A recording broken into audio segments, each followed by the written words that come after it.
Hello there everyone, welcome to the stream. We're back for some ACC. It's been a couple of weeks.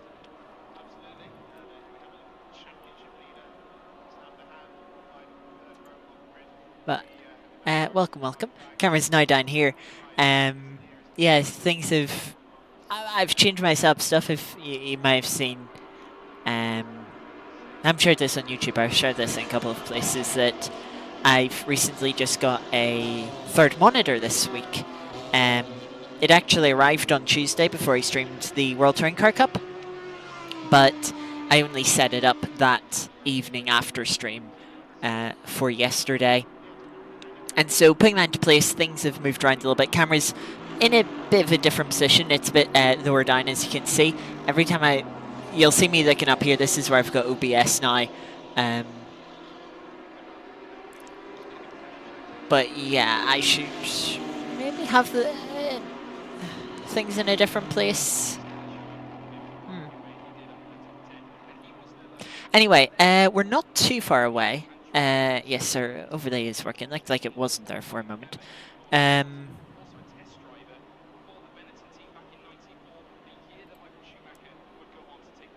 But yes, I do want to quickly see 2.2 litres of fuel a lap.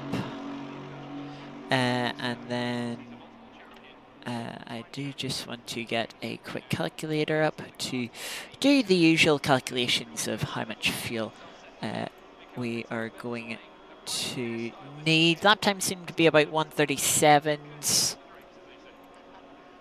So it looks like we'll have 16 laps. So we'll need about 35 litres of fuel, probably about 36. Which is pretty much what I was practicing with before we started. I'm going to keep looking up here to where the camera used to be rather than where it is now. It's going to take me a little time to adjust. But yeah, we will...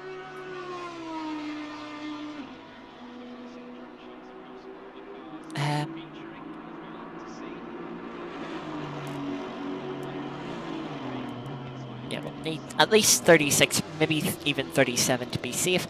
I wanted to change tire pressures a little bit.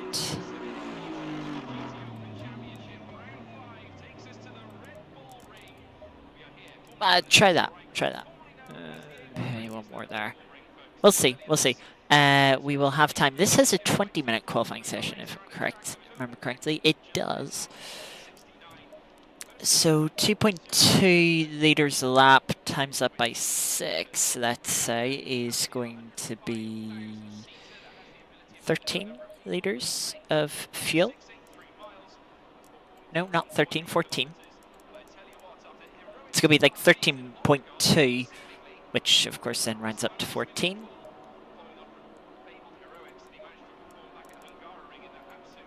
And we should definitely get 2 runs in. Lap times on the shorter end for ACC, down at 1:36s. Just checking.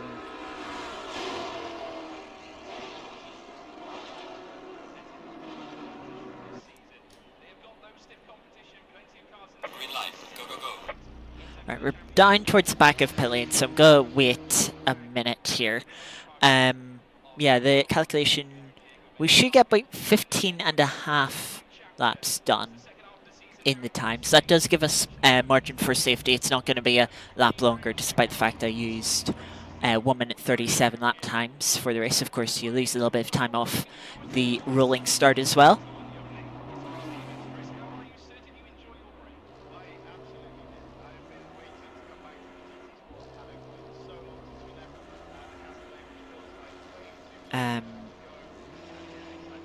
But yeah, we'll have to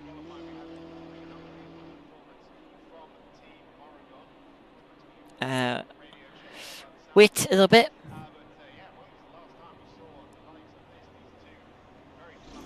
We will wait till I sort of get to turn 6 and 7, which they are about to reach now.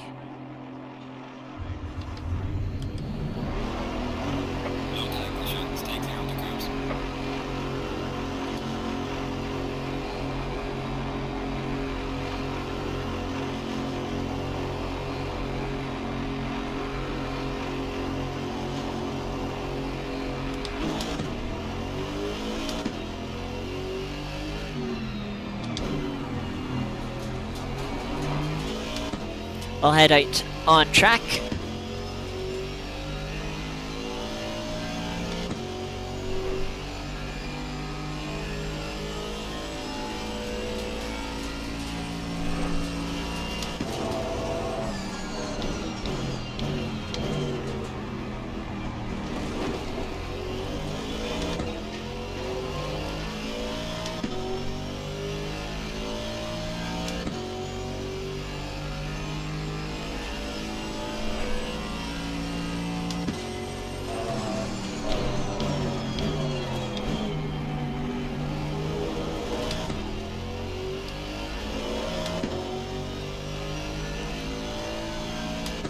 Getting the tyres warmed up, since as with GT4s they start stone cold.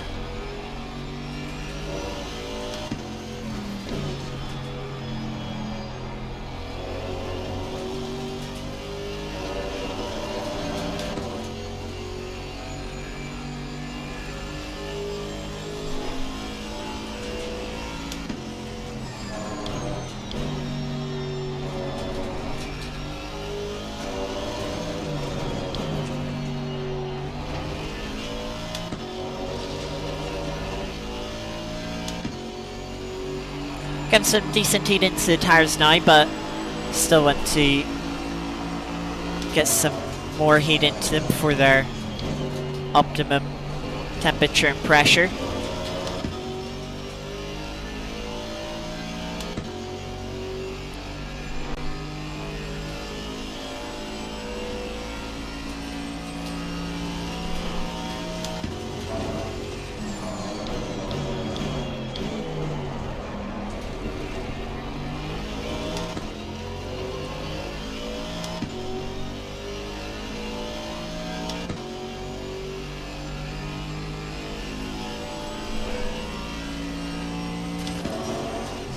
Making sure to use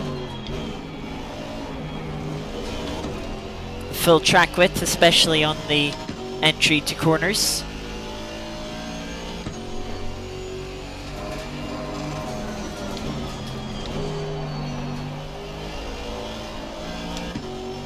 This is a track a little bit like Misano, where you can abuse track limits in a way, but it's mostly on the entry and exits of corners.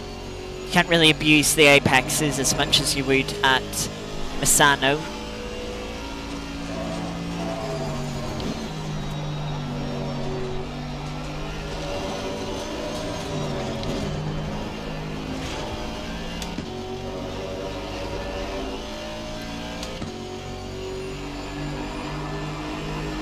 First lap 37.0 puts us P4.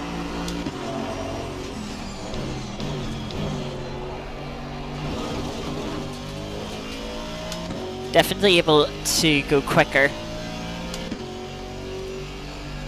Went quicker in the practice session when I did a few laps, and when I say a few, I do mean a few. There's only 4 laps.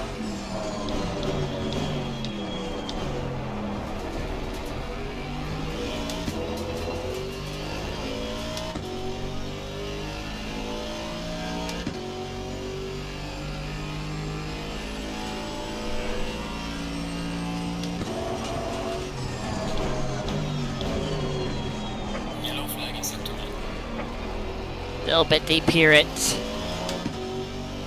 turn 4, but not shifted down one too many gears last time, which cost me a bit of momentum.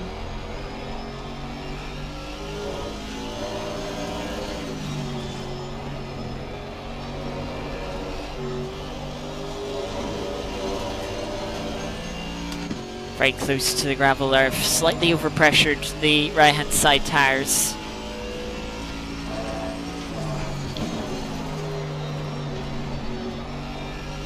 one car just sliding through the penultimate corner.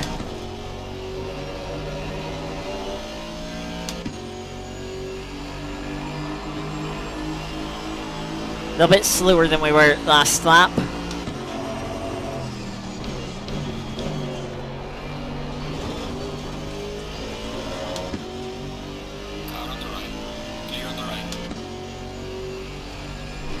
Slightly better turn one, but only very marginally.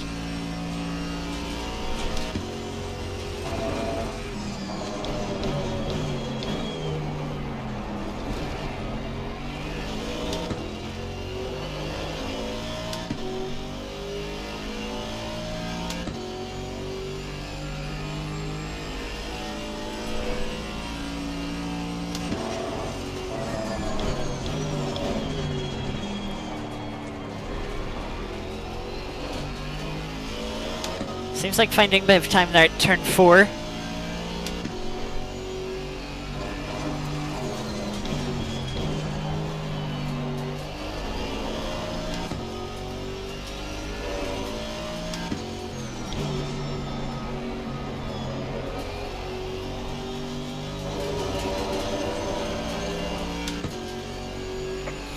By 2/10 up. Welcome, Kiki.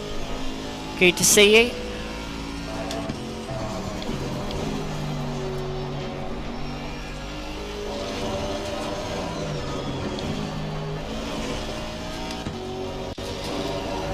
Okay, this has been a better lap. 2/10 up to get into the 36s. It will put us back into P4 a couple of tenths off the next couple of cars. Oh, that's wide. And I feel...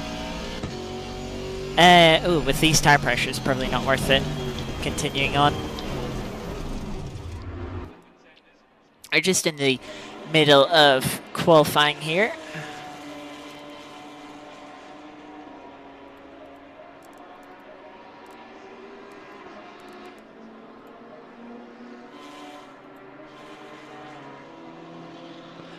Go for that one, set that to 2.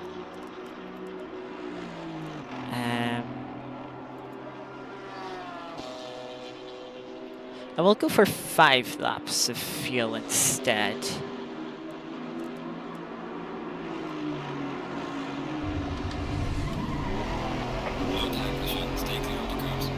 This might not be great track positioning. It would be nice if I was a bit quicker, guy, between the 14 and 19.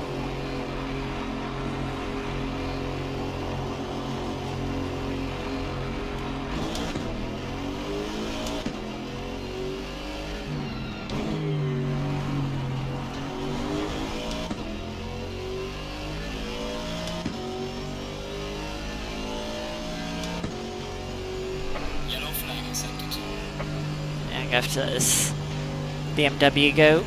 Car on the left, clear on the left.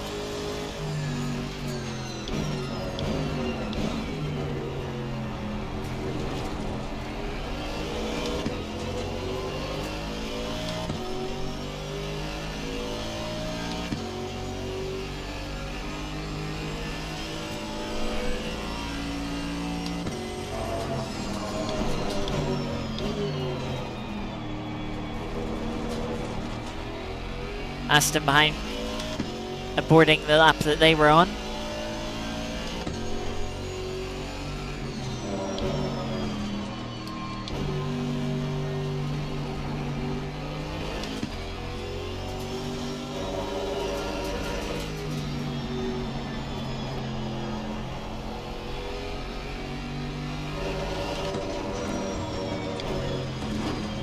Yeah, got back up a lot more.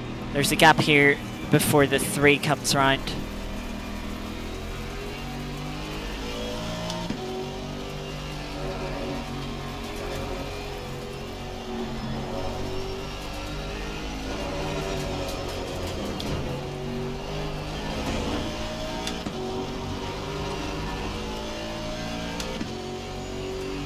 Try and get a little more cleaner. 9 minutes left in the quali session.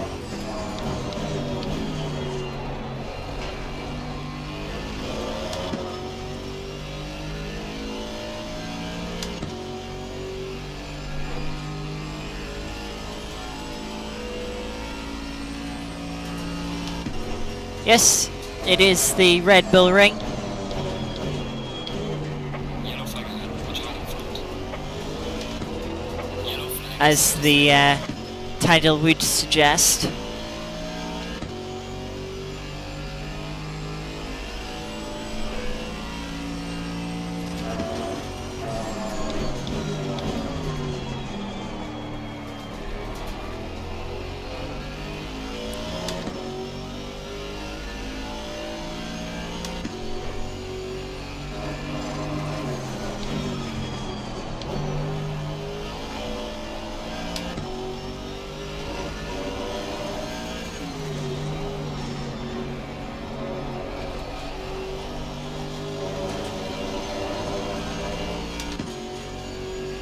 By 10th up here.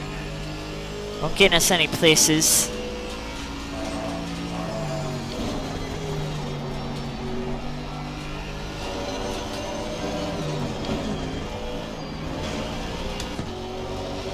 Really close to the track limits through on the exit of the penultimate corner. 1.5 tenths up.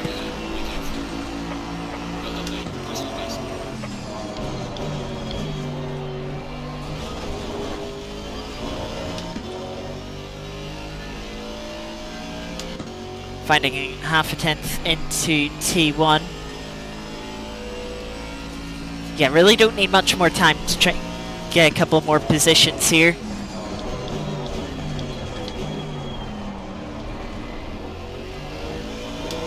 A little bit deep into the hairpin. That is slightly wide of the apex.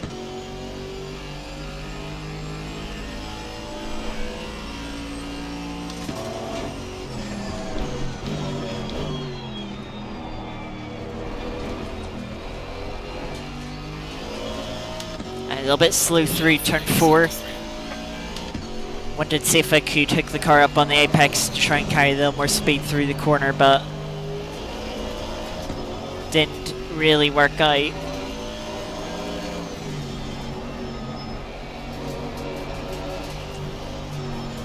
Yeah, understeering wide in the latter half of turn 7 there.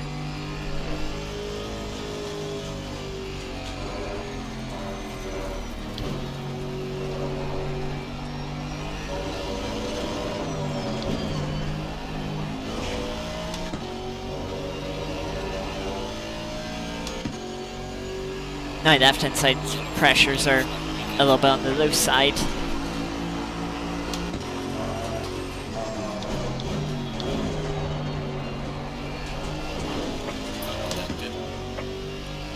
Yeah, bit hot into T1. Felt like I was underdoing it in the previous laps. So pushed it a little bit harder and then was just a little bit too much.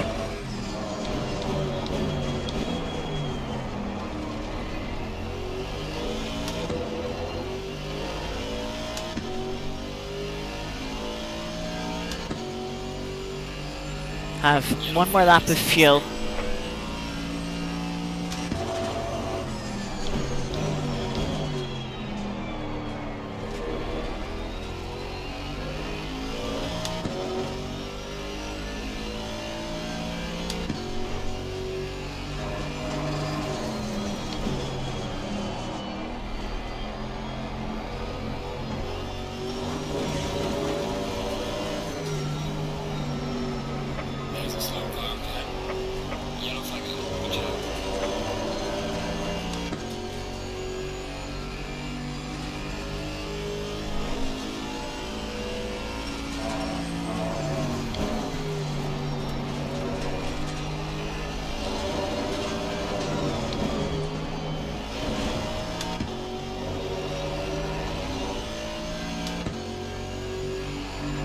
Tire pressures have just seemed a little inconsistent.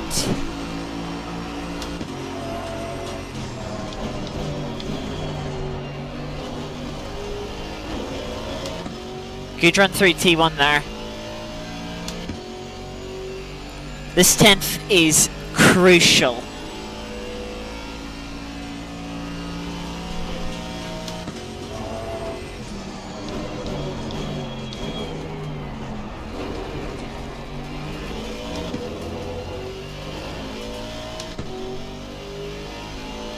Nearly 2/10 up now as we head down towards turn 4. Slightly messed up that shift.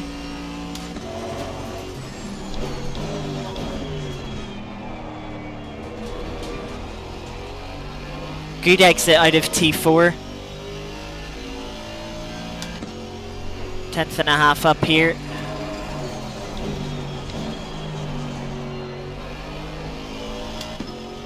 Didn't carry good momentum through turn 6.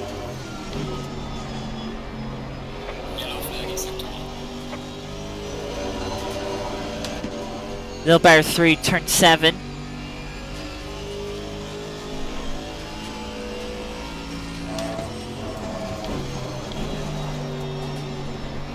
A little bit wide through turn 9.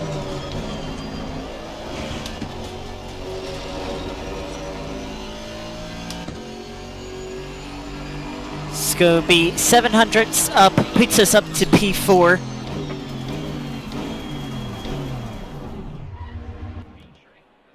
Which is pretty much where we wanted to be now.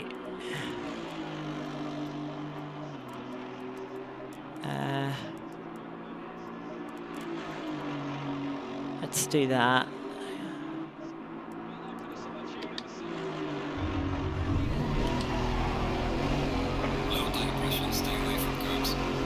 And we have 20 seconds to get round and start. Well, an extra 20 seconds. Be very tight if we get one more lap in here.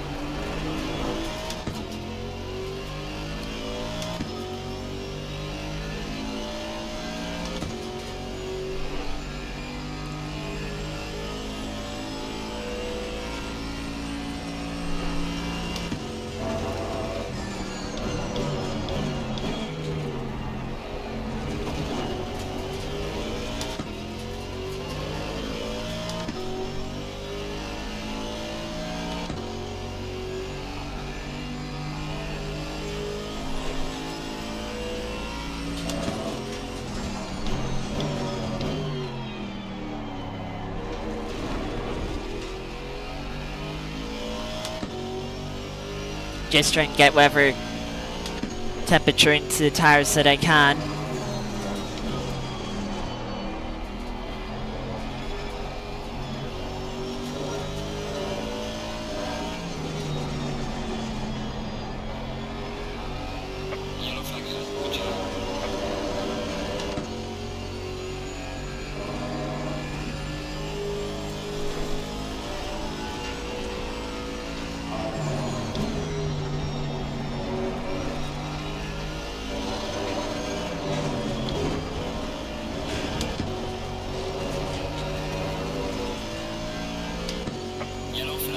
One final lap here.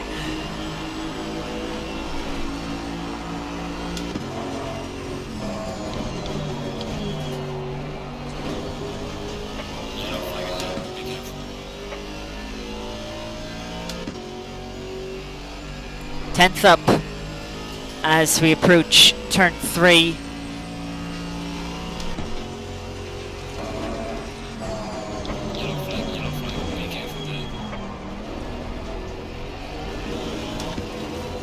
Not a good hairpin, dropping that 10th. So we're dead even on the delta heading to turn 4.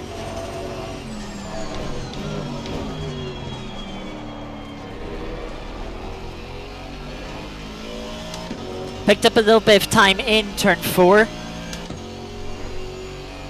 but lost about half of it on the exit.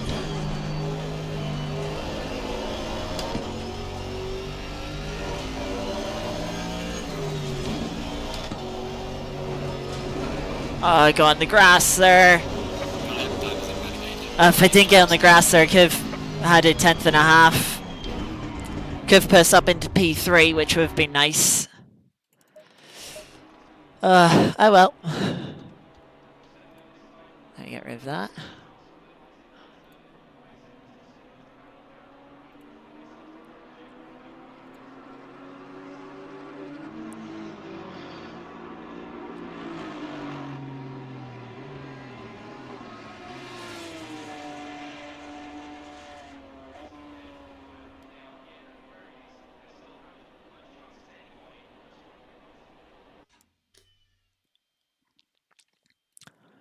Right, so here we go for the race. Gonna need 37 litres of fuel to be safe. We'll keep everything else the same. You can see the tyres there, not completely up to pressure, especially left-hand side. We've definitely have been a few points higher had we got through the final couple of corners. They're quite high-speed right-handers. They do help. They do increase the tire pressure somewhat. Balance of the car feels good. I'm a little bit worried if I change anything that it'll throw the balance off, either to understeer or oversteer, rather than sort of helping make the car more balanced. It's on that edge of. It really depends on how you drive it. If you drive it well into a corner, it will turn in nicely. It won't oversteer. Into turn 9, it the rear end slides out a little bit. So it's sort of on the verge of being oversteery. So trying to put any more front end to the car, it's probably only going to make that oversteer worse. And I'd rather the car turn in than dial out that little hint of oversteer that it has.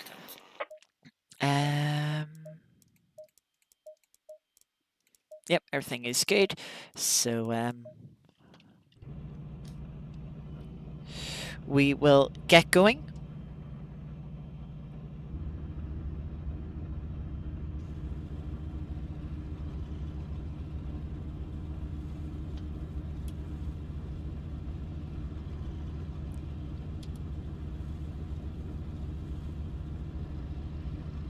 Go in double file.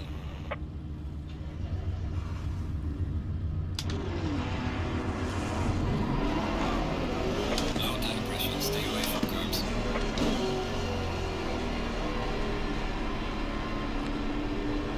So then Nurburgring, it can be a very chaotic track.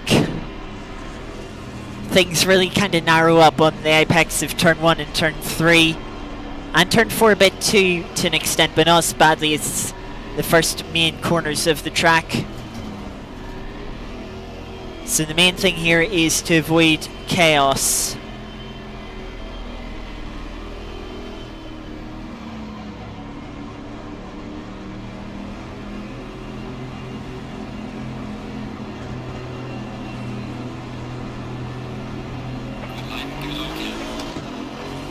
Not a great jump off the line, losing out to the Ginetta. Car on the left. 3 wide.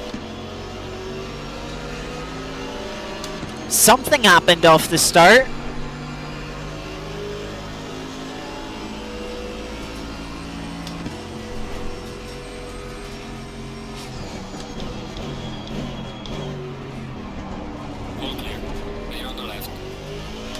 And out of turn 3, we currently lead the race.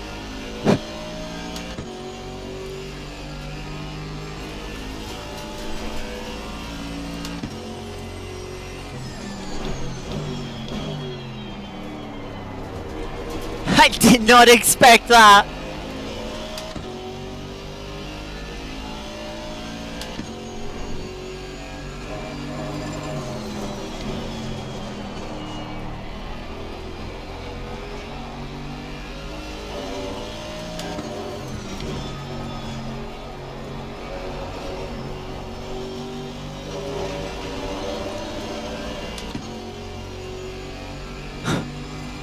Went from having a bad start to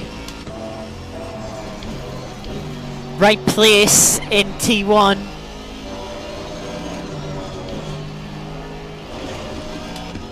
And finding the gap to the lead.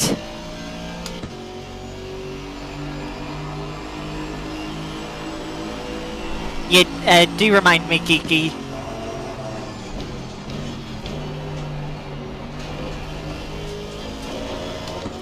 Oh! Instant behind, the McLaren's been taken out. Has hit the left-hand side wall very heavily there.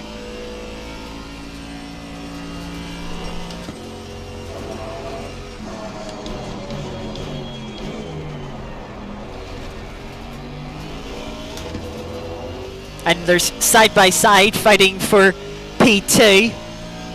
That's going to slow them up through the hairpin.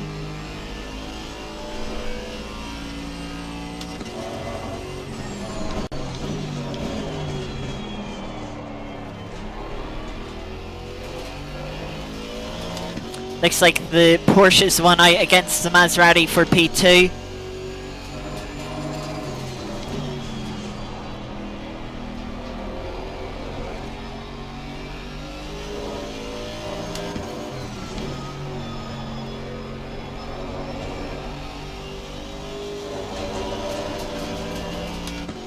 Now it's head down to try and hold on to the lead.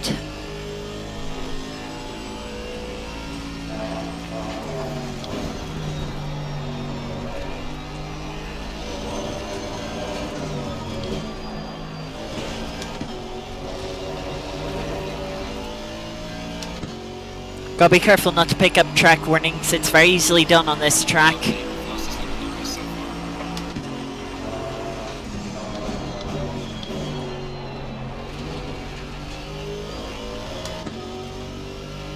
And we quickly see our race undone.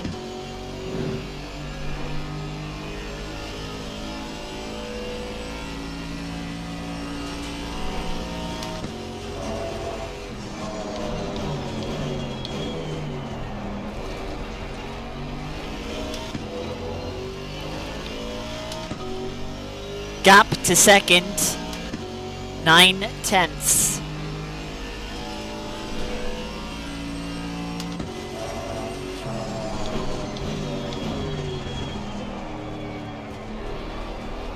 A little bit wide through turn 4.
Good to see you, Iris.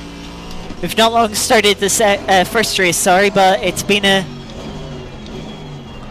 good one for us so far. Side by side again for P2 behind. The good thing is we're just far enough ahead that we're not giving the cars behind aren't close enough to get slipstream off of us. But of course, second place is going to be giving out slipstream to third place. That's going to encourage them to fight and slow each other down and let us drive away in the lead.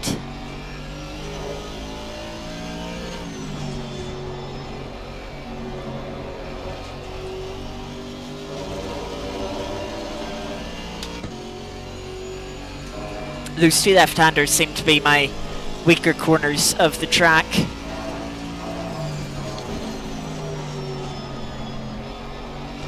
Car sliding about through the penultimate corner that time.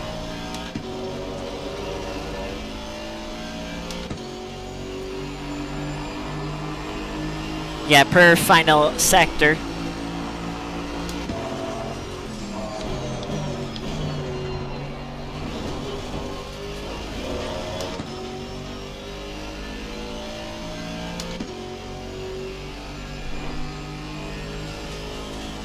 Porsche going really defensive against the Maserati once again.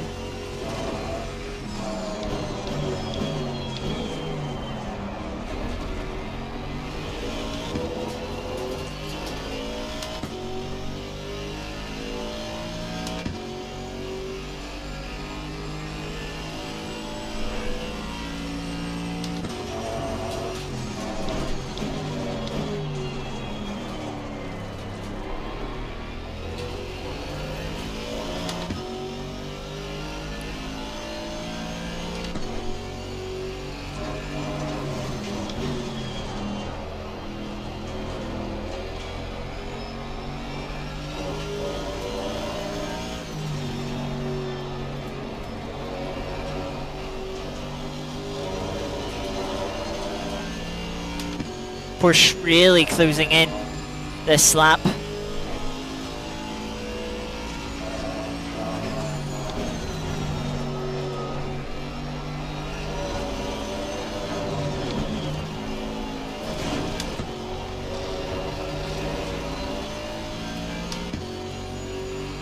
Wasn't necessarily that slow of a lap, but yeah, the Porsche has had a good lap and is going to be in slipstream range now.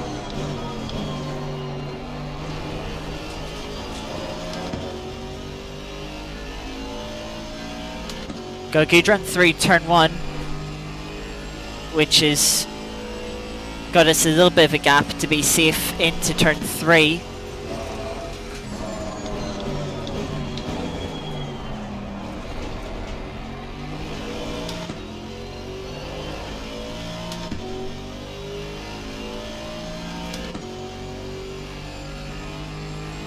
First sector is definitely our strongest.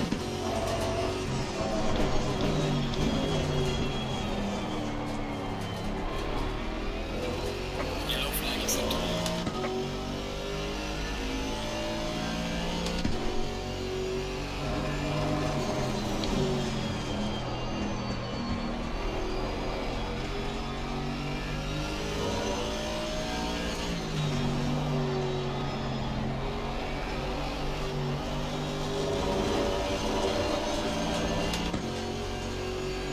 But then, yeah, I struggle in the middle sector so much.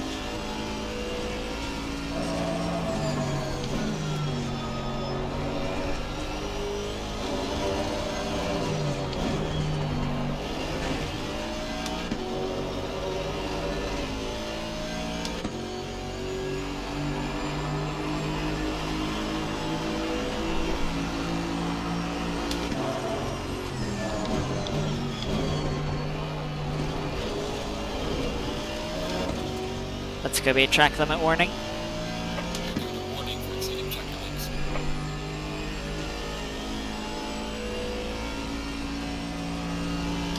Maserati's close to the Porsche again.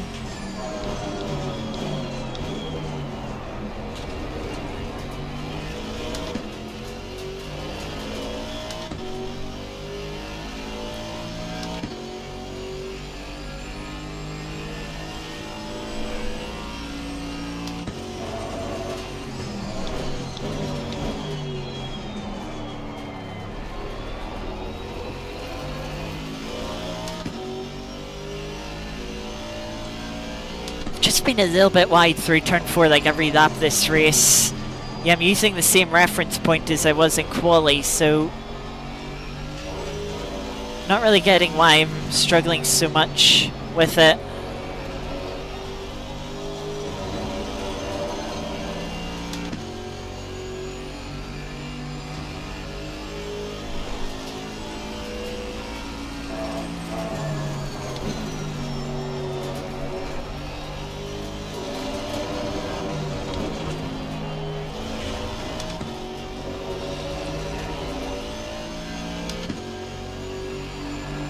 Yeah, the fuel load definitely will hurt a little bit, but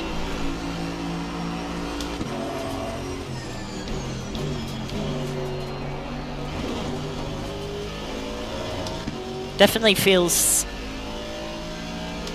a little worse than I was expecting it to. Like every other corner I'm hitting the same marks and it's fine, but turn 4 it's just a struggle.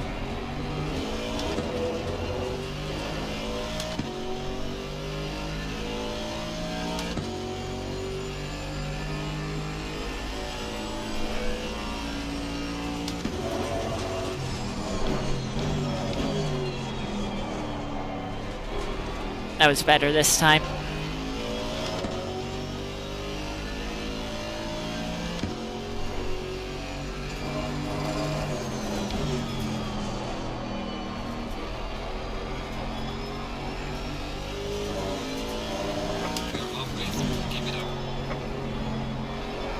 The gearing's so awkward for these left-handers. Car really feels in between gears, and if you don't shift up to 5th before turn 7, you just hit the limiter for a little bit.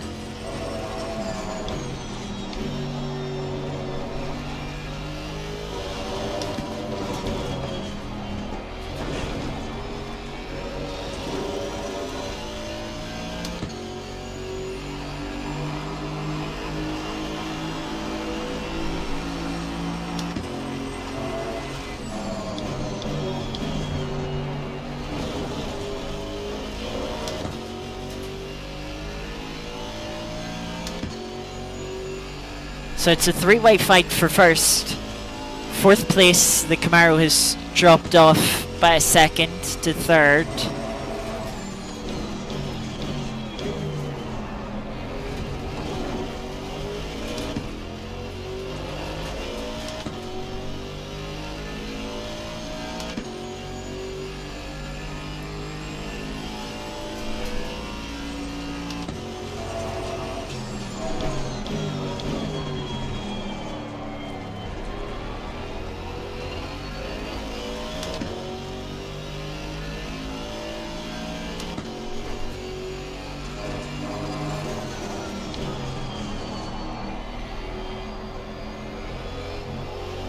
Oh, that's understeer. Had to cover the inside there, otherwise the Porsche could have had a good sniff.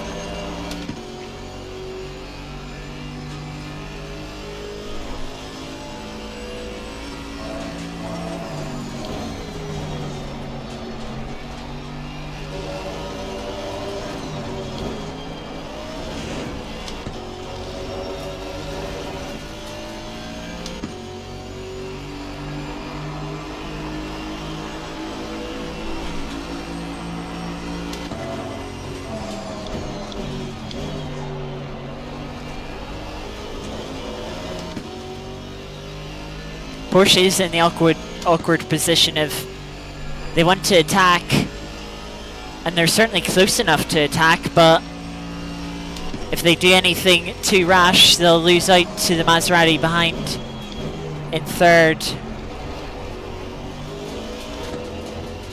leaving us all in a bit of a stalemate.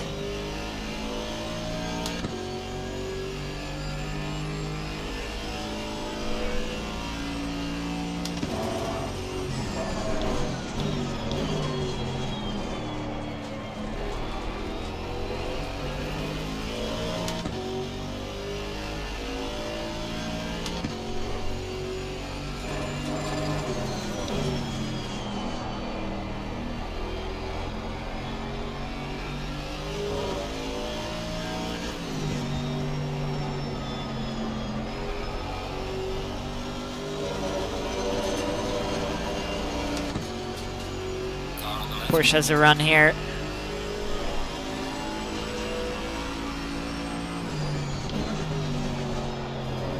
Clear on the left. Can't make it the long way round.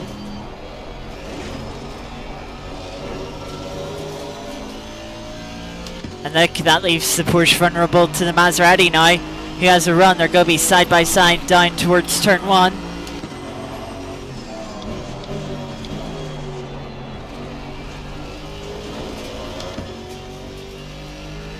Maserati looks like they've got the move done, but the Porsche will slot back into the slipstream up the hill here towards turn 3.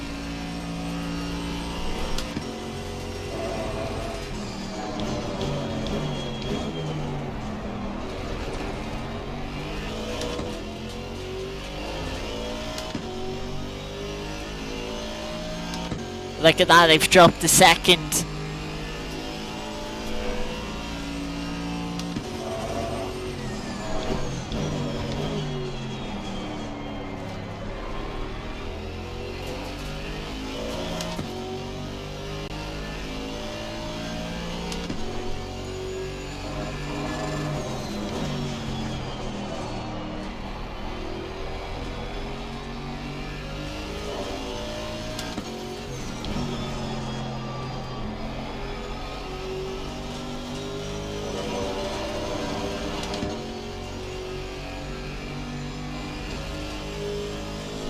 So we have some breathing room once again. How long will it last? We don't know. That might be a warning.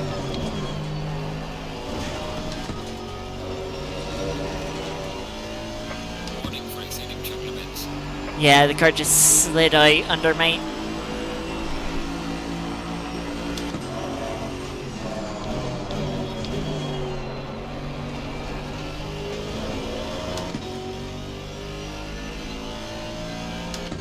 Car sliding around a bit more now than it was at the start of the race. which is just going to make things a little bit more difficult.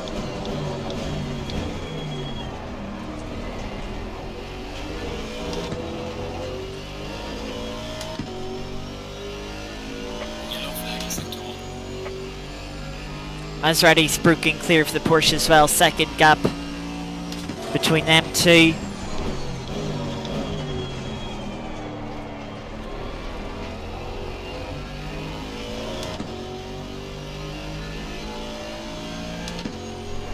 Yeah, could be some graining.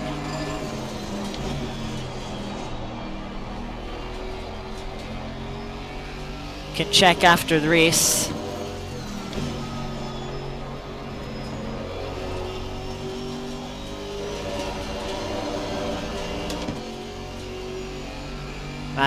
Maserati's definitely closing in. Porsche isn't following them though.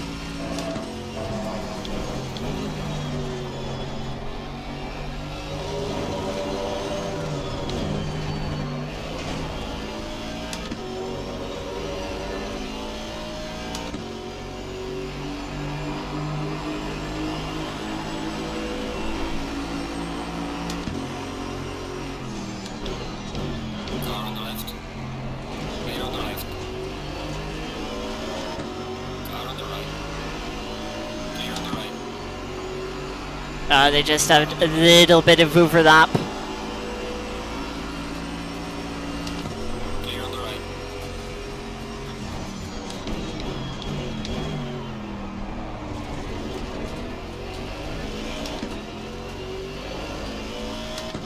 One thing to remember is the Maserati doesn't have any of the driving aids, traction control or ABS.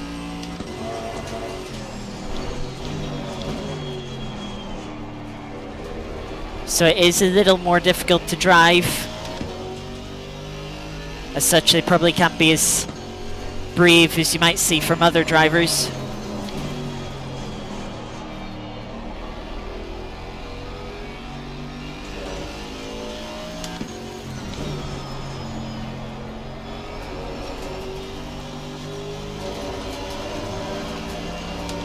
If we continue to fight and slow each other down, you'll see the Porsche come back into the battle.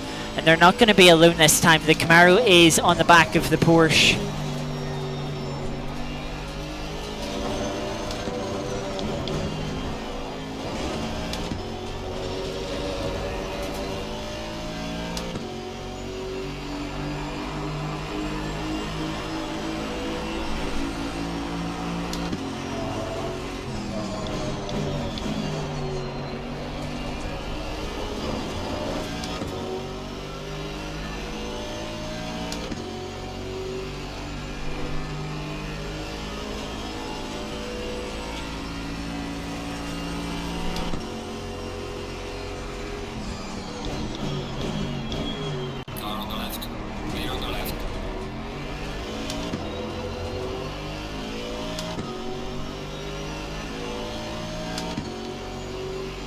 Two more laps at the end of this lap.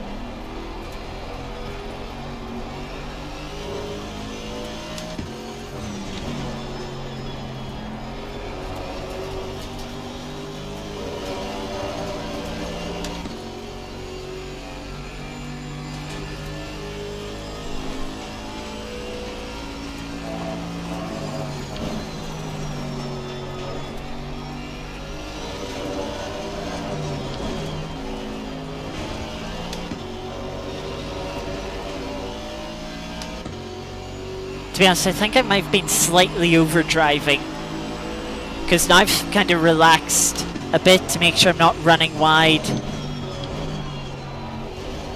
and letting the Maserati through on the inside of a corner. Pace, I found it a little bit easier through some corners.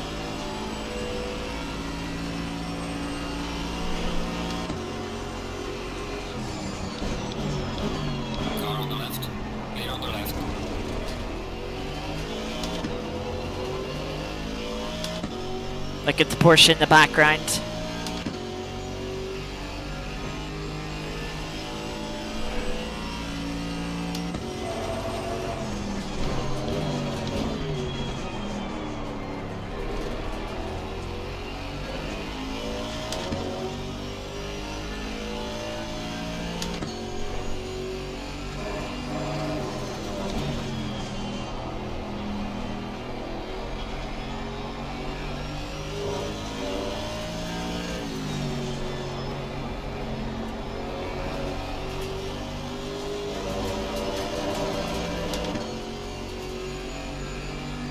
One more lap to go when we end this lap.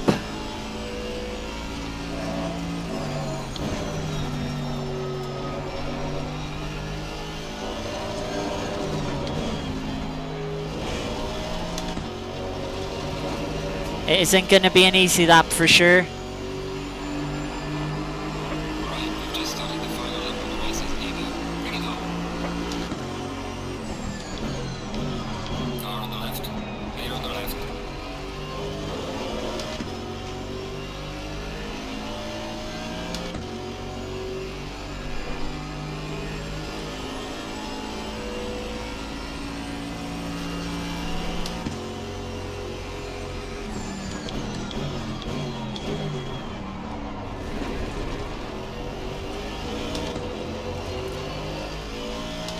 Main thing is to get a good drive off of these corners. That builds us that car length.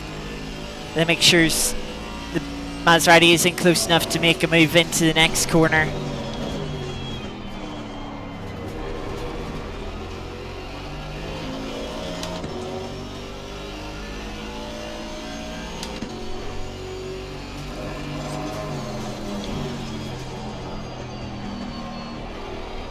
Half a lap to go.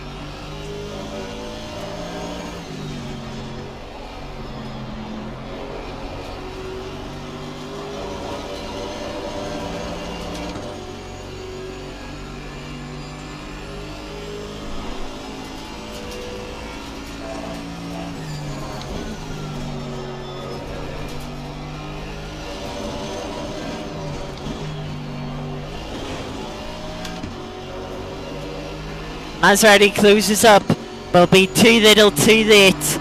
There's the checkered flag. See you in the pits. And there is the race win. Car on the right. Clear on the right.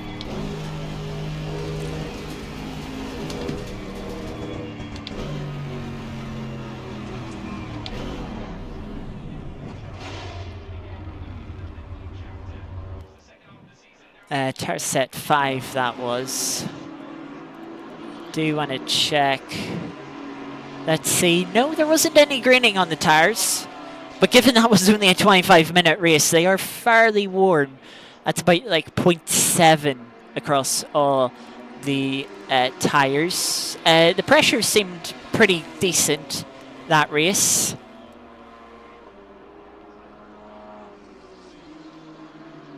I meant to check if I could take a leader out or not. I'm going to say no. By the fact that it's 2.205, I'm going to say no. I can't take a leader out. But yeah, what a first race. Taking the win by less than a tenth. Oh, that was a little pressure at the end. Not to make a mistake, not to leave the door open. Definitely not the quickest that race, but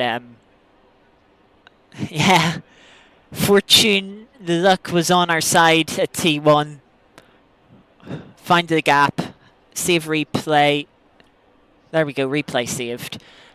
We can look at that after the LFM race at the end because it's going to be a little bit tight. Yeah,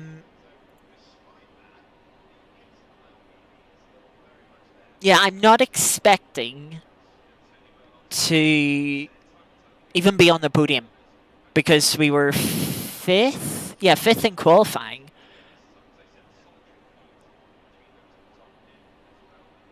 So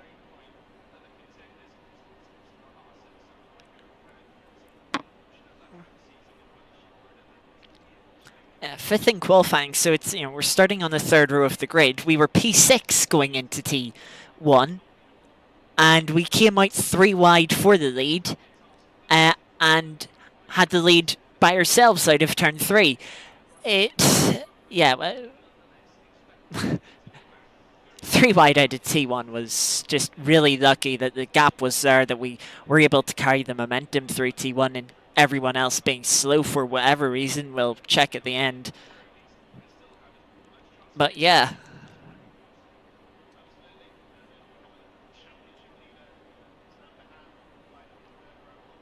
That was good.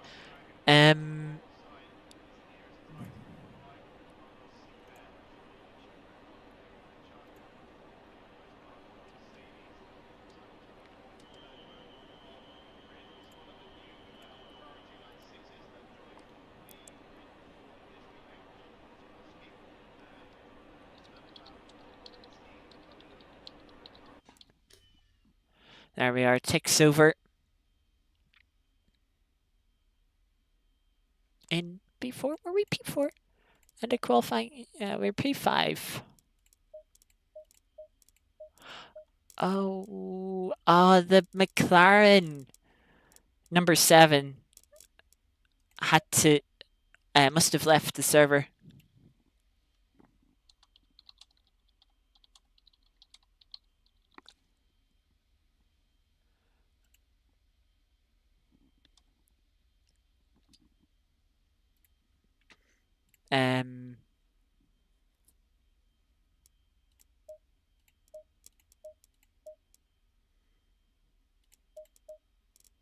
So yeah, I don't see the reason to change anything.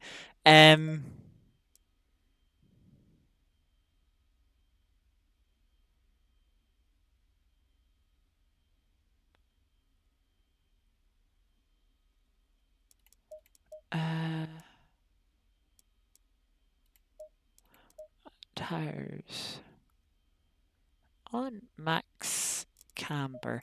I'm just gonna reduce the camber by 1 click. Like, the inside temperature readings are very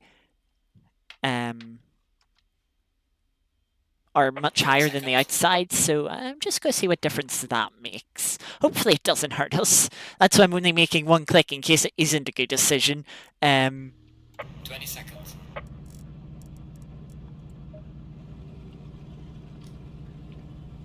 But yeah.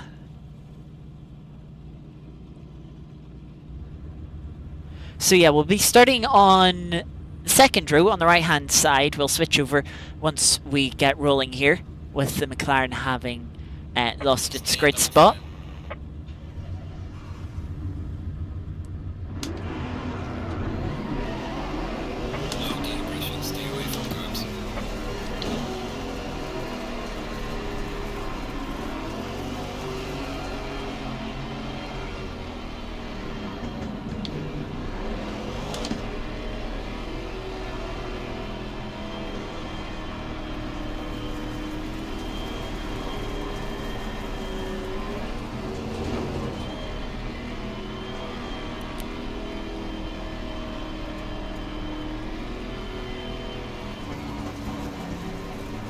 Try and get a better start this time.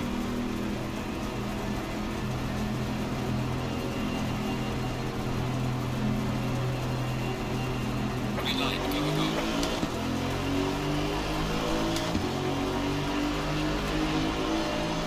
Car on the left.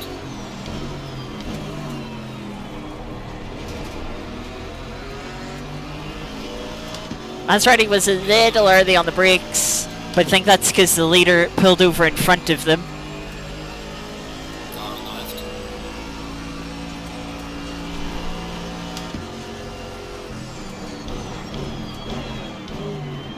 Clear on the left.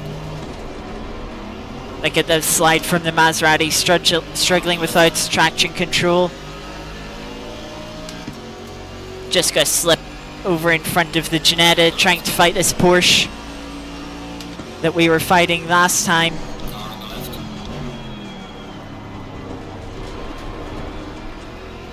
I was a little bit worried of running in deep there.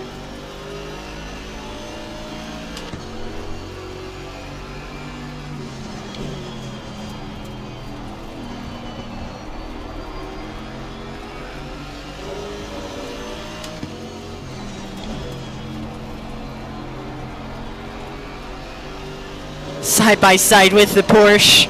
Through turns 6 and 7. Looks like we've got the better of it on the exits. Go side by side with the Ginetta now. Towards the penultimate corner.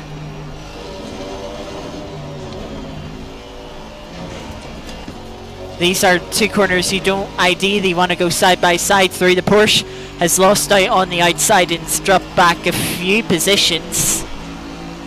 Looks like they might even be 3 wide in the background.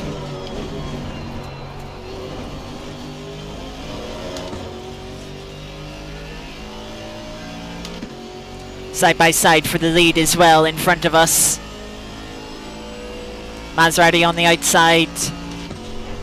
Black Porsche on the inside.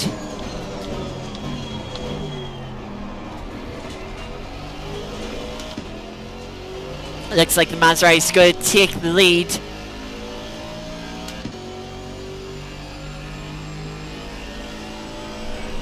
Instant for the number 4 car. I feel like they were in the battle that was directly behind us.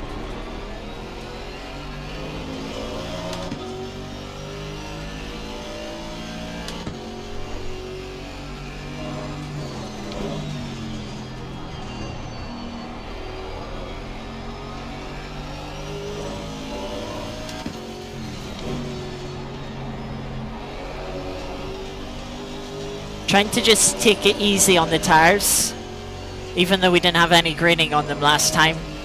Kind of felt like they did drop off a bit in the second half of the race, so maybe if we take it easy now, just don't put them under as much stress,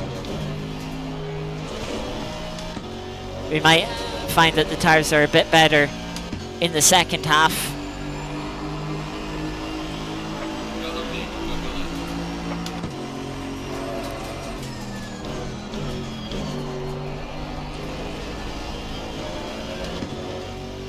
Though we will need to push a little bit now, try and keep in the slipstream of the cars in front.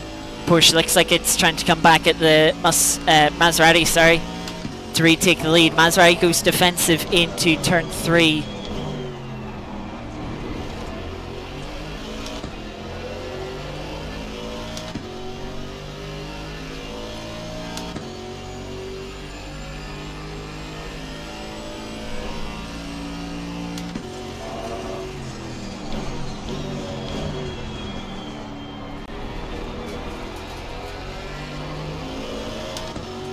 Right on the rear bumper of this Porsche as it's getting backed up a little bit by the Maserati.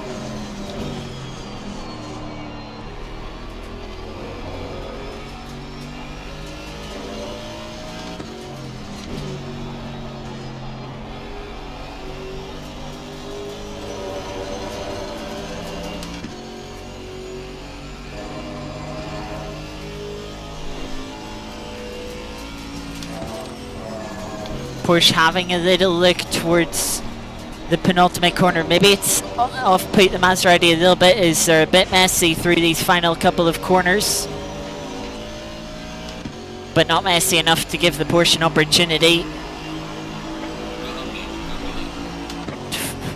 365 from the Ginetta behind us. Now we're all just stacked up in this battle for the lead.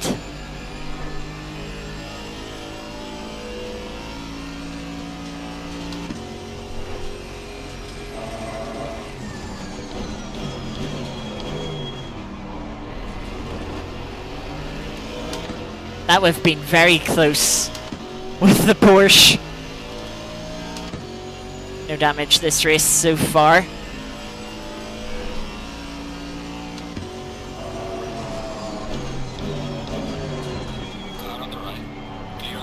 I think we did give the Porsche a little bit of a tap there, but nothing has come up to say that we did.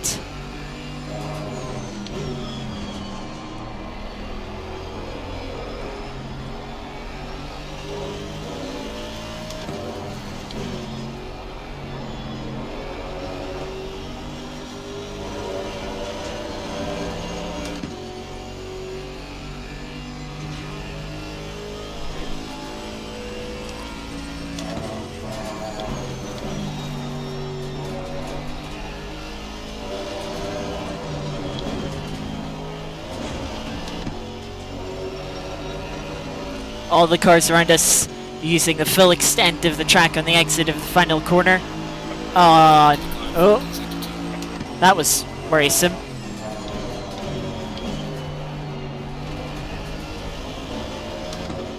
Thankfully everything seems fine.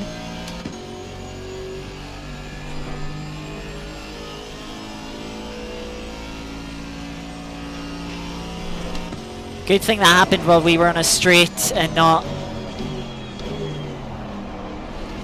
in the middle of a corner.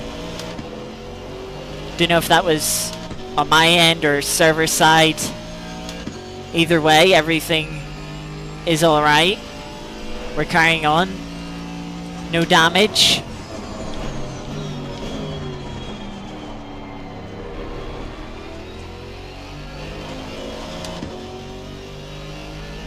I've dropped back from the Porsche a little bit.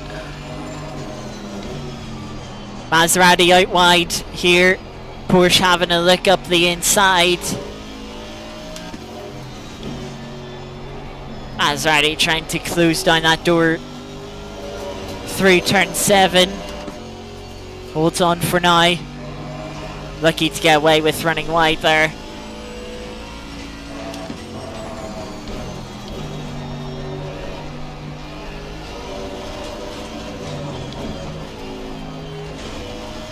I think a few of us are going to have picked up a track warning there. The Genetics certainly will have there on the final corner. Was well over a car's width wide.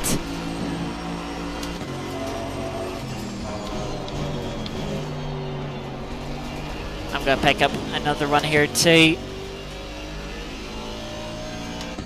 Or no time gained. Not going to complain there.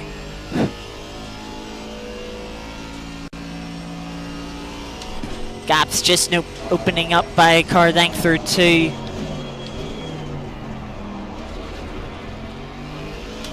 Everything concertina's up into the hairpin though. But no one close enough to quite make a move.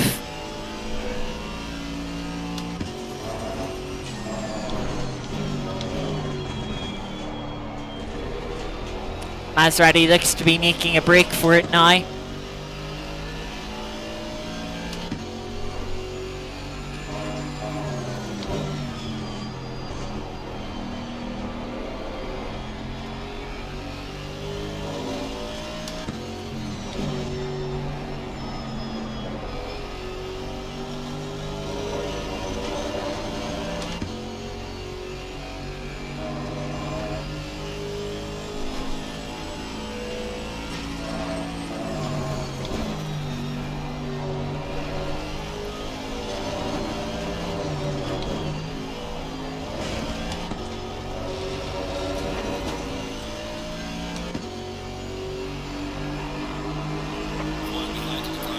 Yeah, cars in front are certainly picking up pace.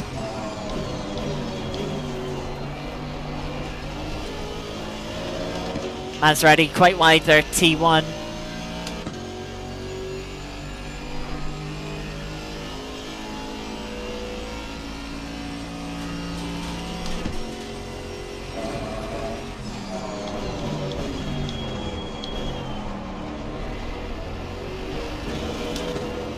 A little bit deep in turn 3 there.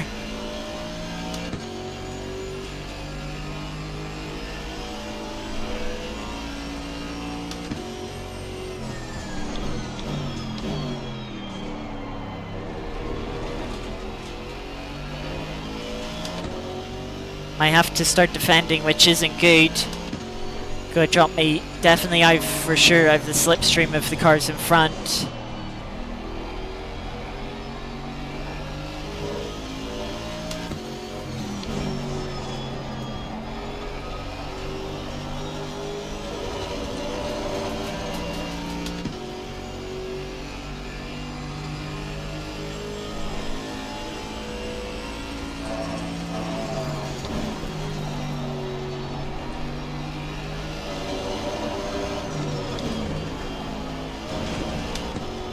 The guy close to Jeanette is getting through the final 2 corners.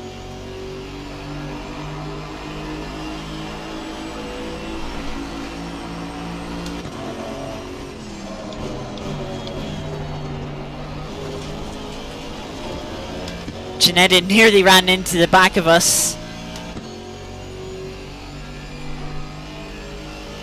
Just about avoided us, but ran wide. Give up a place to the purple Porsche.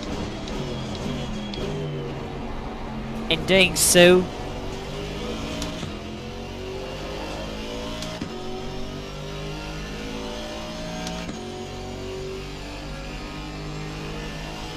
Maserati pulling out to break the toe there. Portion a bit deep into turn 4.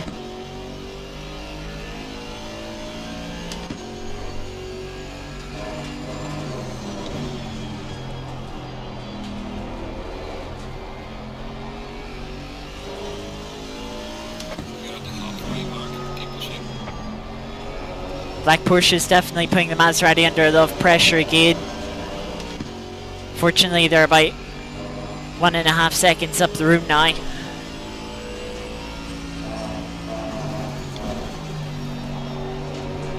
So we really need them to be going side by side quite a bit to let us catch up.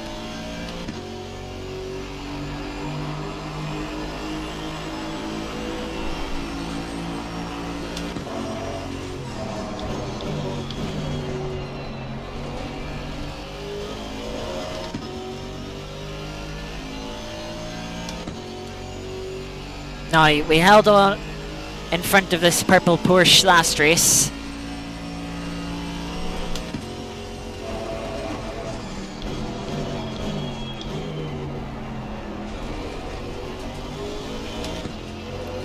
So, I'm hoping we can easily do the same this race. Maybe the Ginetta will get back and put the Porsche under some pressure. Give us some breathing room.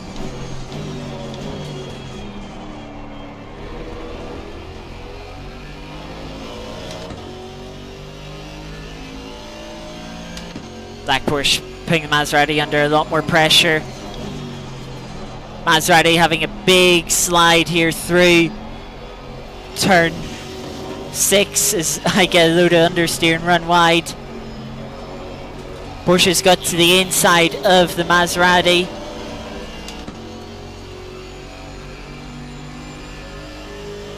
Car on the left. Main on the left.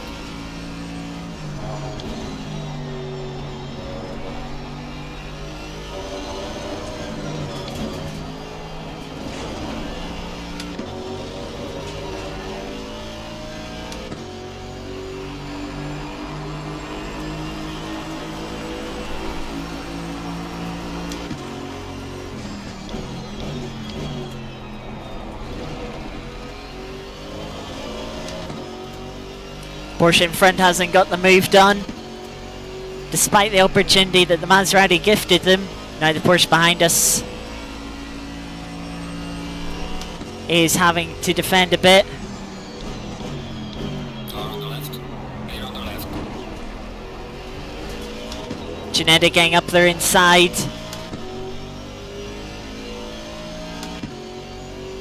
And it's going to be side by side between the pair of them.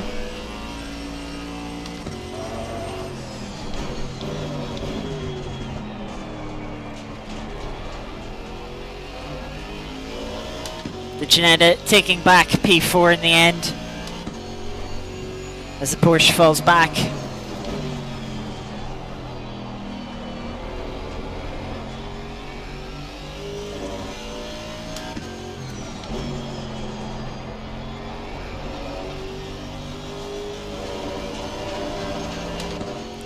Nine minutes left in the race. Should be 6 more laps at the end of this one.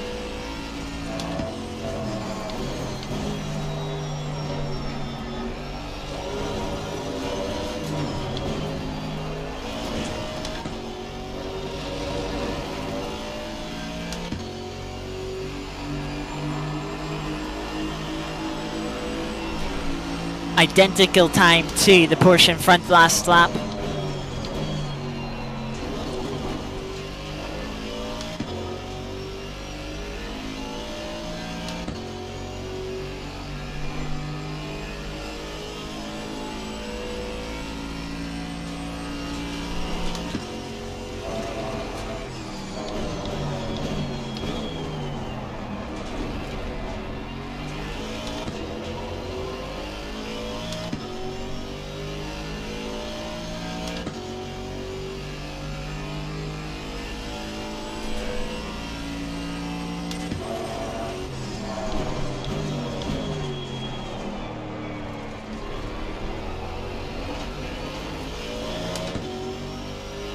A little bit wide through turn 4 there.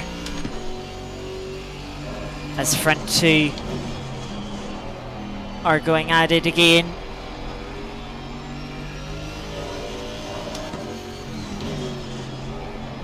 Big slide for the Maserati as the Porsche gets down the inside once again. And the Porsche is going to take the lead.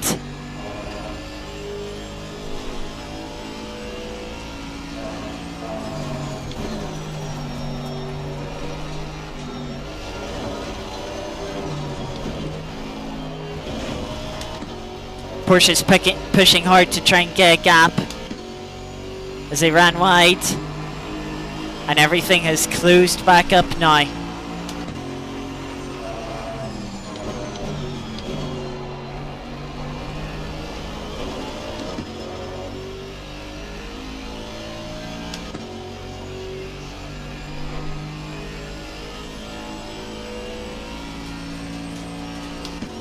Could hear one of the speakers from the grandstands there.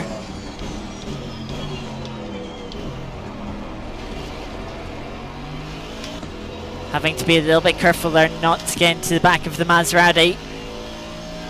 They braked a little bit early.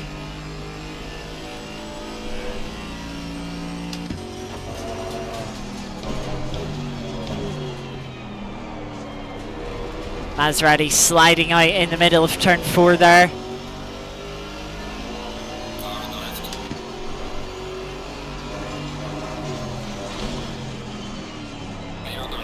Oh, Maserati just ran us a little bit wide. That's going to drop us down to 4th here.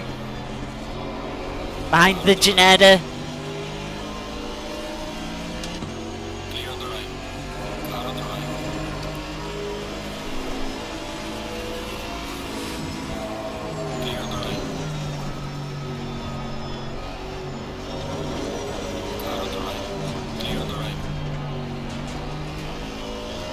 That got very awkward. But the Ginetta is now going for P2. Side by side with the Maserati down towards turn 1.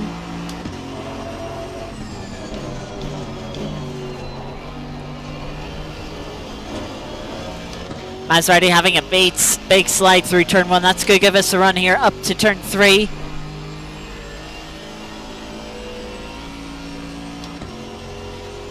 Maserati's gonna defend.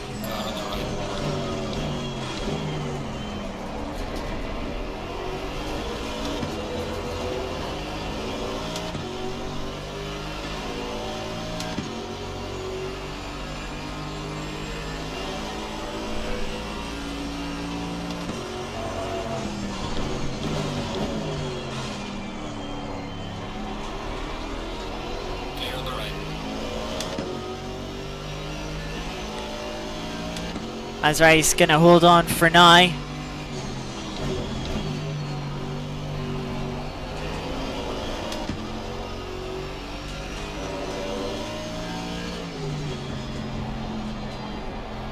Try and make sure the Porsche doesn't slip past me like the Ginetta did. Car on the left. Clear on the left. Car on the left. Clear on the left.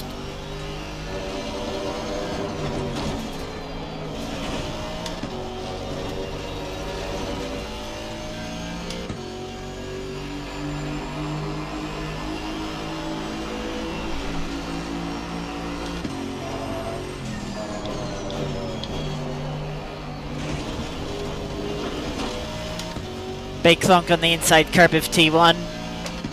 Pushed me wide. Gets us our second warning. As 2 in front, Maserati getting a run on the Ginetta, looking to the outside of the hairpin.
Porsche putting us under quite a bit of pressure through the final sector.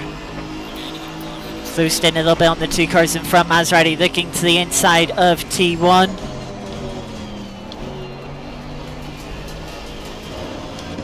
Two laps to go here.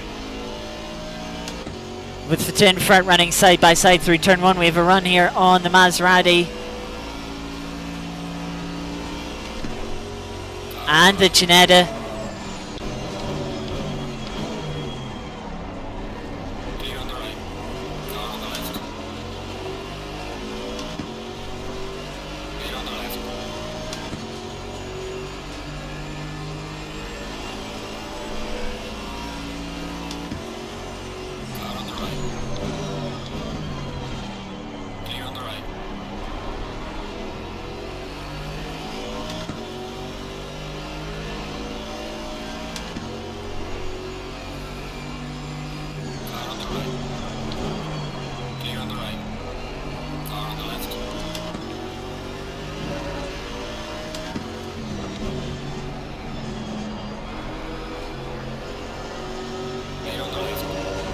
Kind of didn't mean to send it so hard on the Maserati. We give them a little rub, kind of maybe a little bit of payback earlier when the Ginetta got past us.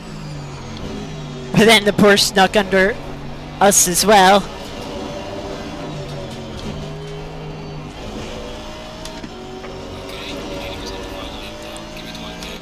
As we're starting the final lap here.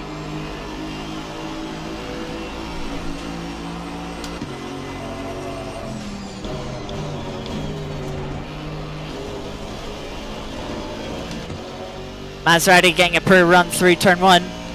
Drops back as we close in on the Porsche.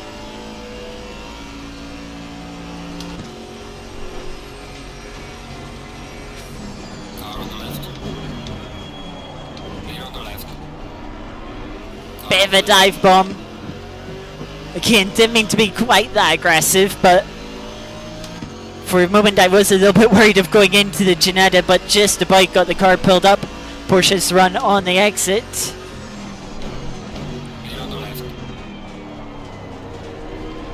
But Porsche runs in deep and loses out on the exit of T4.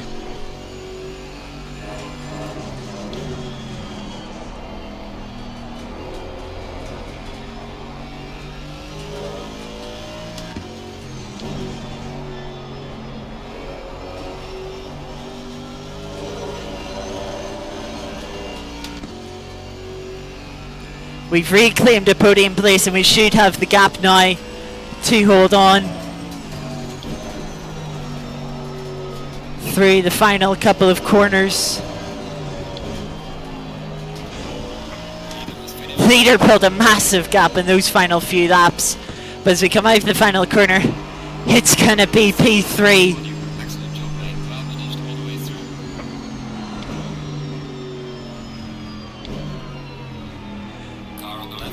Very hard fought P3. We could have dropped down to 36 litres in the end. Oh well.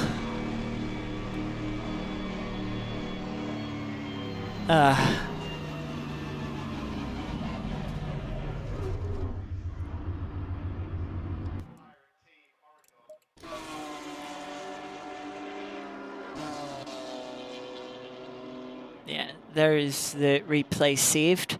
We have a couple of minutes before the LFM race starts. The Porsche behind us having the fastest lap of that race. In the previous race, it was the Maserati that finished directly behind us. So that's twice in a row that the car finished behind us has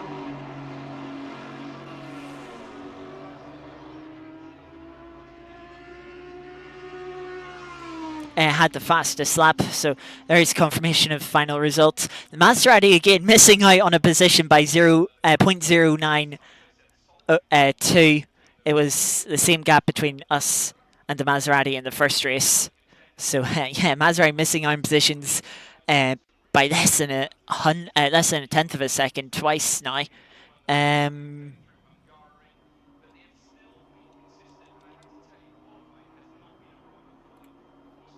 But yeah, that is that GT4 race. We'll have a look at those replays after the LFM race here. So take that out. Put this in. The server should be up at 15 past, which is just ticked over to.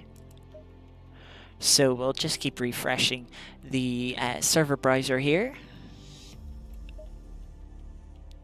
And we're looking for split 2 in the McLaren. Green light, it was okay. Second into the server with the number 2. So now that we have a couple of minutes here, let's have a little look at the aggressive preset. I haven't done any practice whatsoever, so I have no idea what I'm really looking for here. 3.2 liters a lap. We'll probably get 5 laps. Yeah, let's say 5 laps. So that's going to be... Let's go 17 liters just to be safe.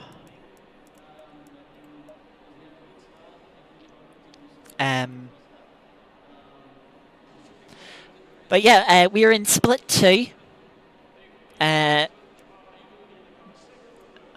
Let me just check. The lowest ELO rating, which determines the splits, meant to indicate how quick you are, is 2334 in split 1.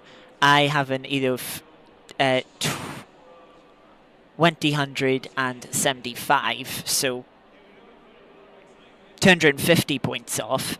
But we are presumably the second quickest driver in split 2 here. Whether we are or not,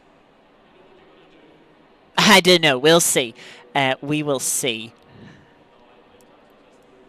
No, I could get 6 laps. I'm second in the thing.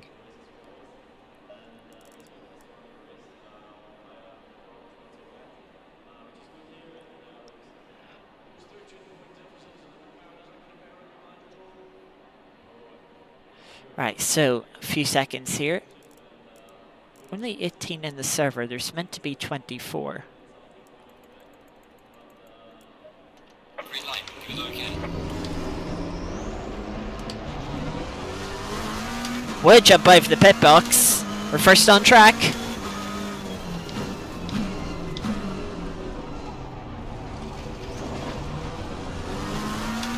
Having a couple of frame issues. I think the final couple of people probably just joining the server, which does usually cause frame drops. Car's sliding around quite a bit on par here. Car's acting like it's on ice, to be honest.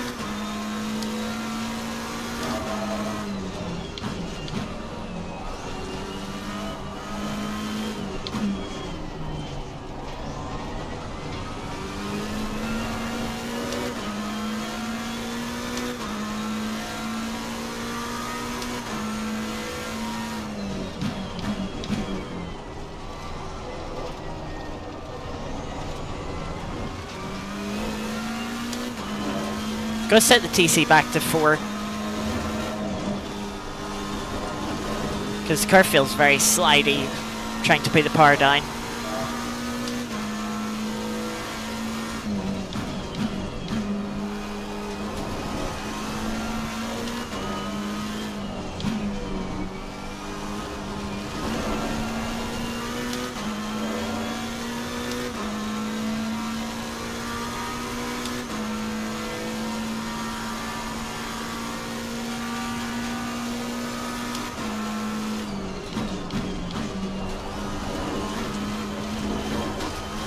I got a little bit surprised when it turned in for the first apex of the chicane there.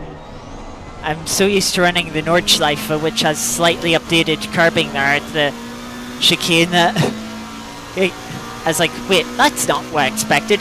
Oh yeah, that's right, this is the old version.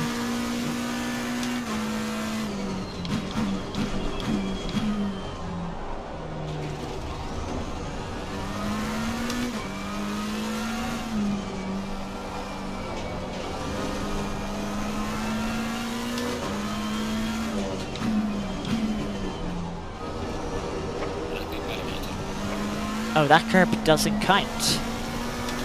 That's good to know.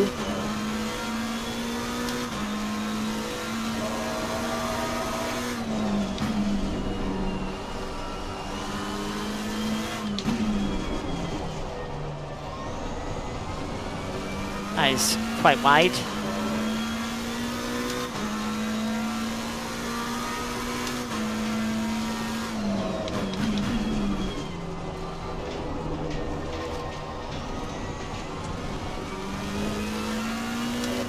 This might be a little bit of a struggle.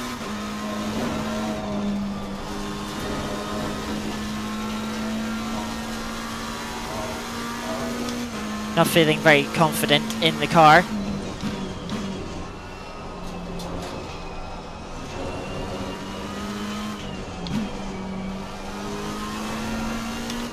I probably also would have invalidated the lap on the exit of the left-hander.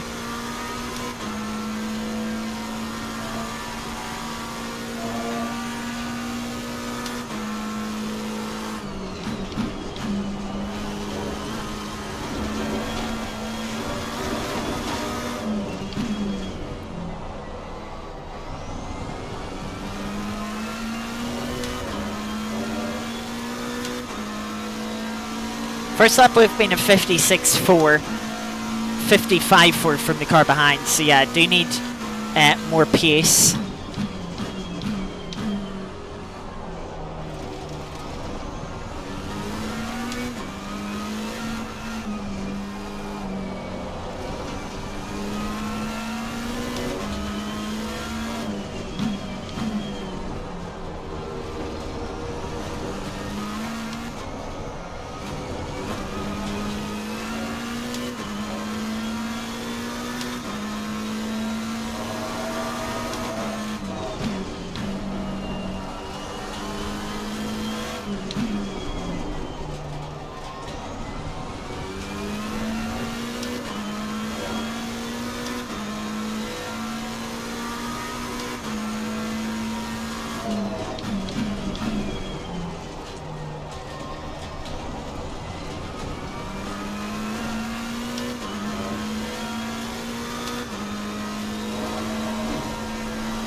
Trying to see if I could get through there flat out.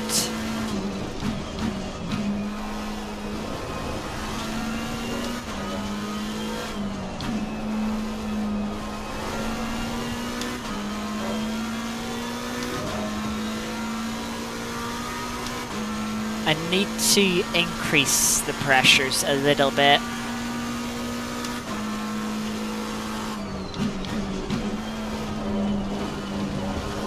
Per line through the chicane.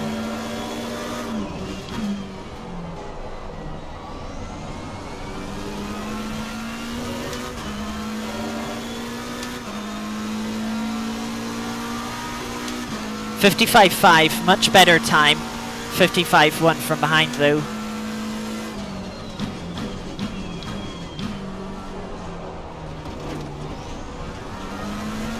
Try and carry a little bit more speed into turn 1.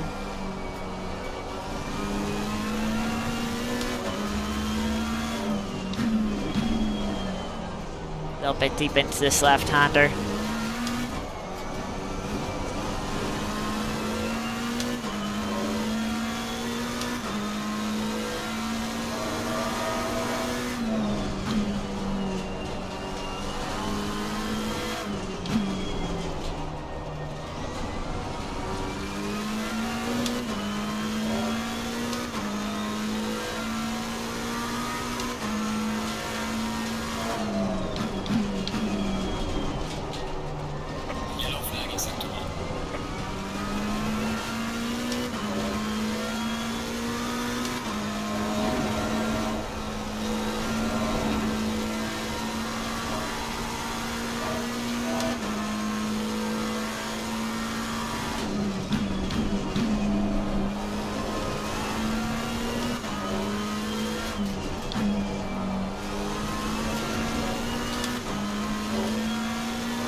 Currently I'm just gaining confidence with every lap that passes by.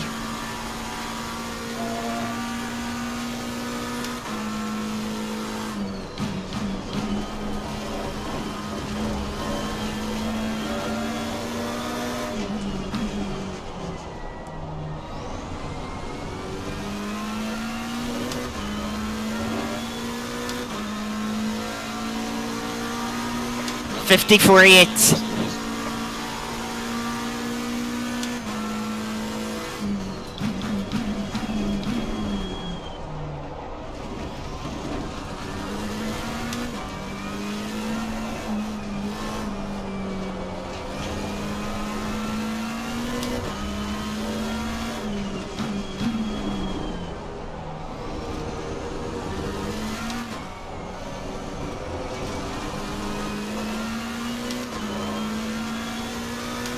Has us in P4 currently.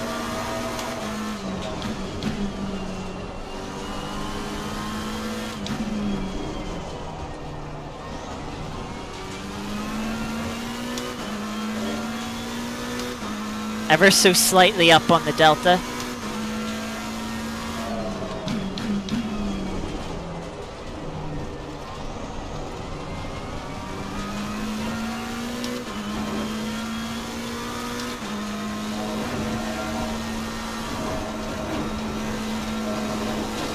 Just about kept on the track.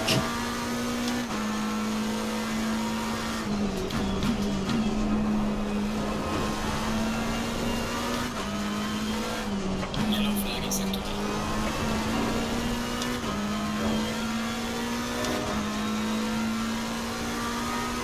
Ever so slightly down on the delta.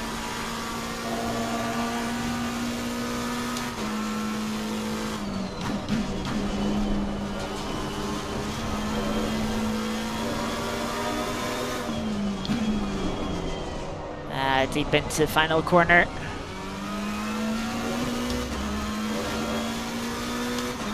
One more lap of fuel. Actually miscalculated. Should have put 7 laps of fuel in instead of 6. But oh well.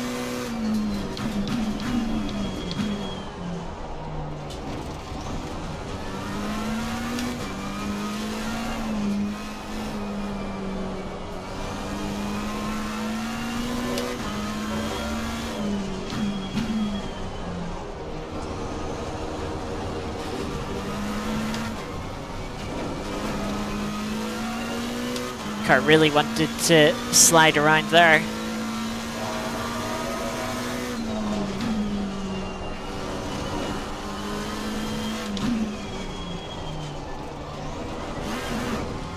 Too much carb.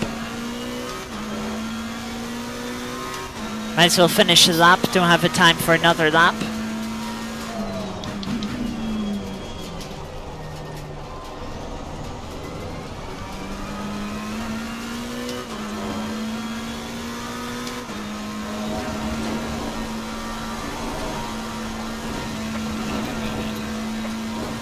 Tried it flat out, didn't really have anything to lose.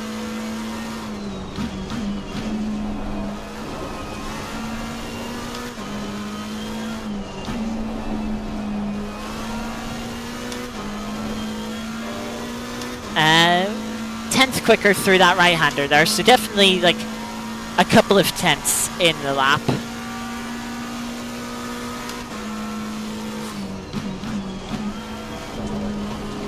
Very shoddy line through there.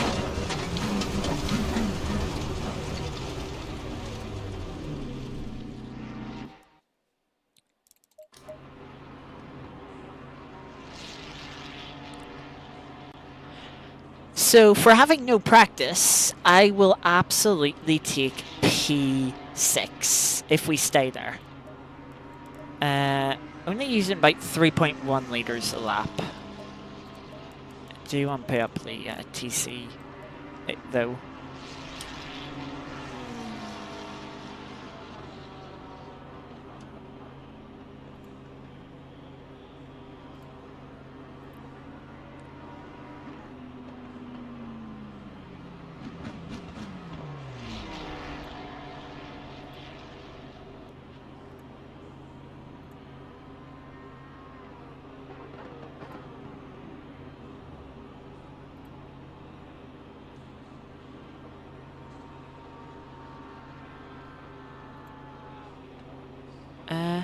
Morning, Napa. We are just about to start our LFM race.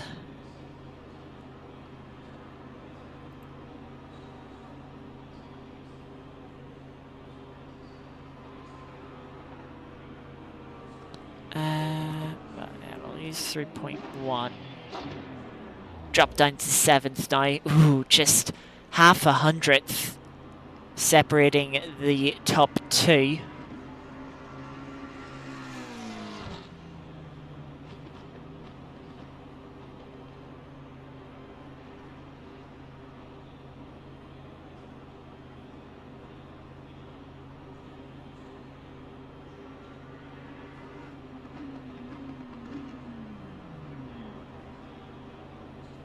Drop down to P8 now.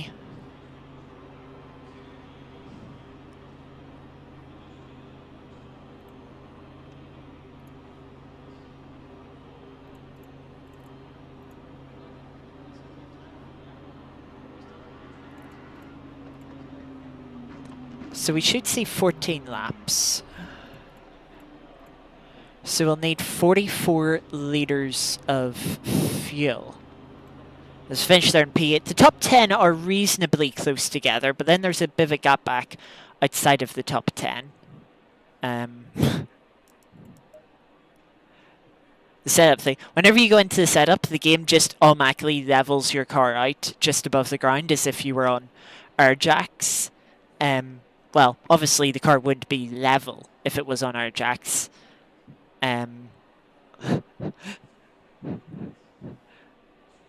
But the game obviously doesn't have a proper reference point to what angle the ground is under you, so it just, oh yeah, we'll put you level. And it's quite an uphill climb here on the short formation lap grid. So when the cars are leveled out, it looks a bit silly from behind. Having the rear end of the car so high in the air.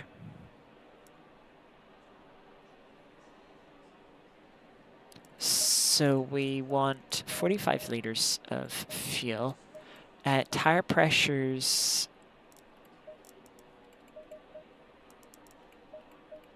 We wanted to increase a little bit, especially the rears. That we want to leave as is.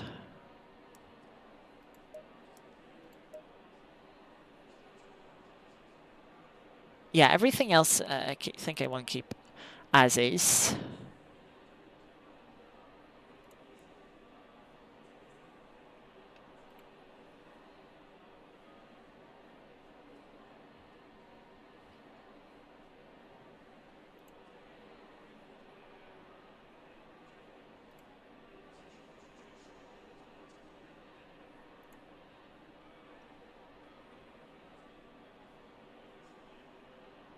Seconds.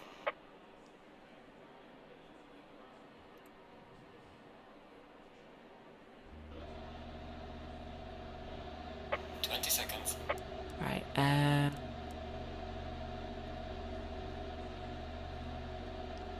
People have their engines started early. 10 seconds.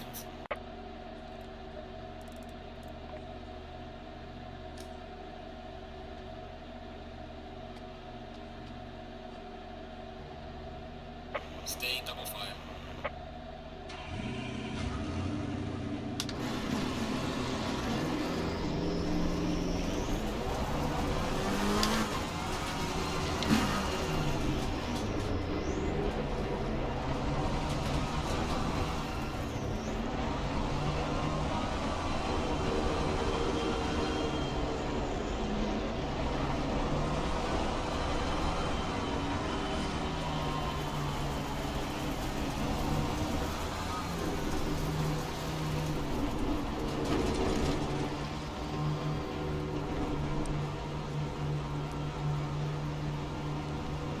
Green line. Let me know you good.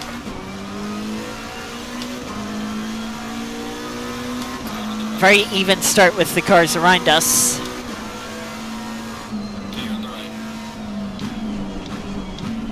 Car on the right. Clear on the right. A little bit chaotic down into T1 as everything bunches up.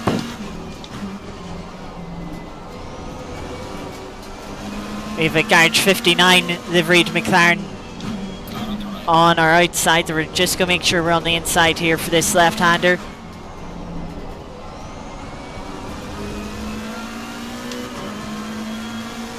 Could be side by side down towards this left-hander. Clear on the right. Ultimately, we're going to get in front of them.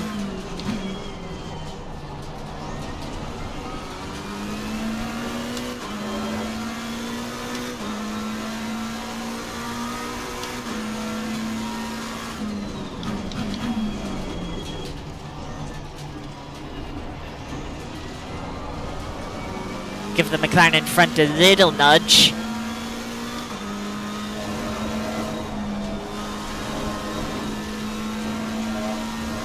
We get all wrong coming up the Schumacher S's, but we're not quite close enough to take advantage.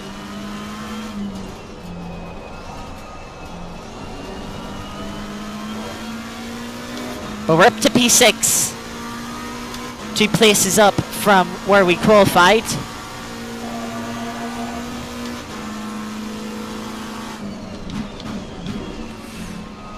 Oh, that McLaren behind really closed up in the braking zone there.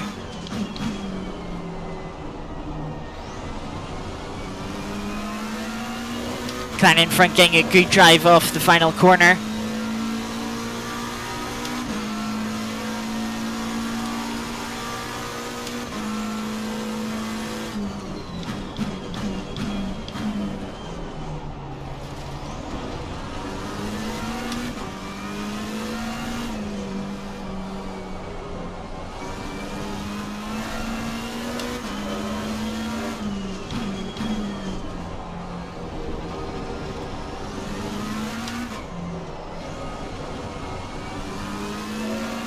Rear end really slid through that right-hander.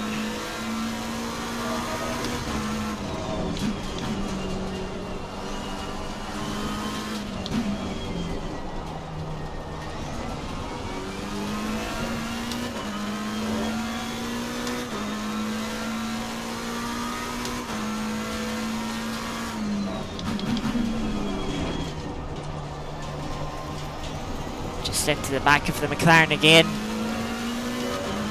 Picking up a bit more damage. Thankfully it's only by a second.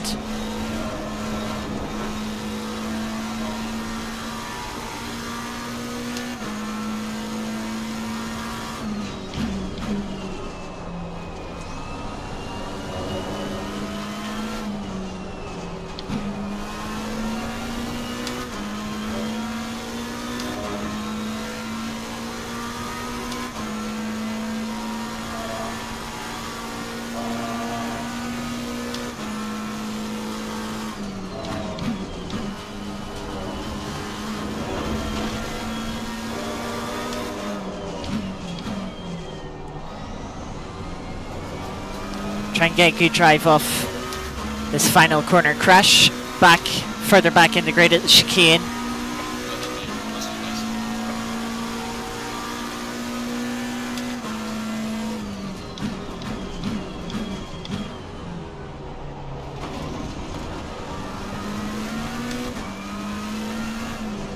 Leader seems to be pulling a healthy lead. P2 struggling a little bit, is falling back.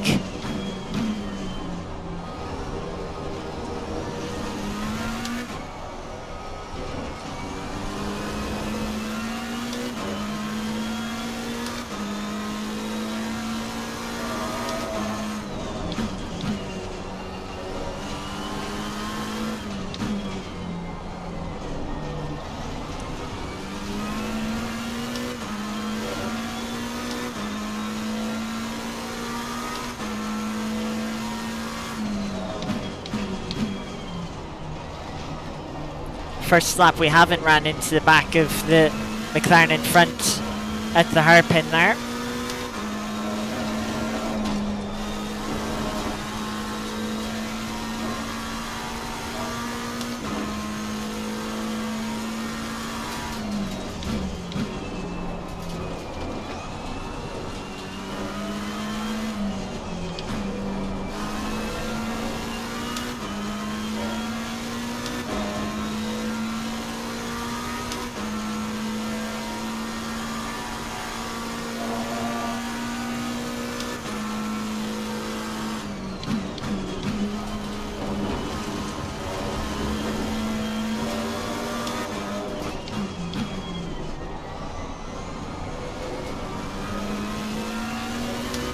welcome Mofal. We're 6 minutes into our LFM race here. Started P8, currently in P6.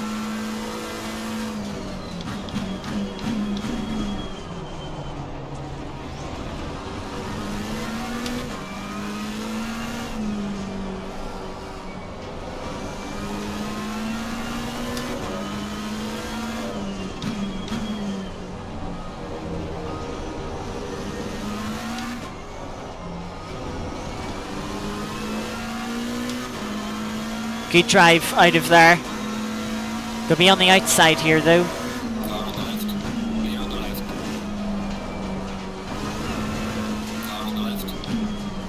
Yellow flag in sector 1. Can give us a bit of a bump wide. Not greatly appreciated. On the left.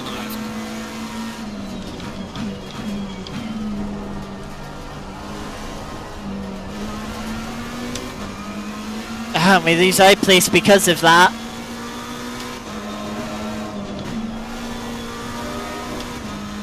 Don't know why I downshifted there.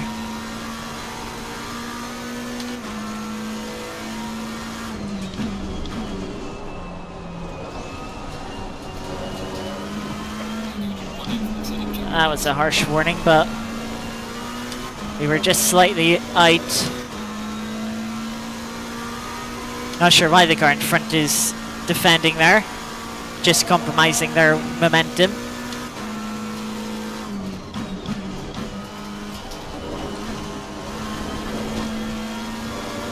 Car on the right. Clear on the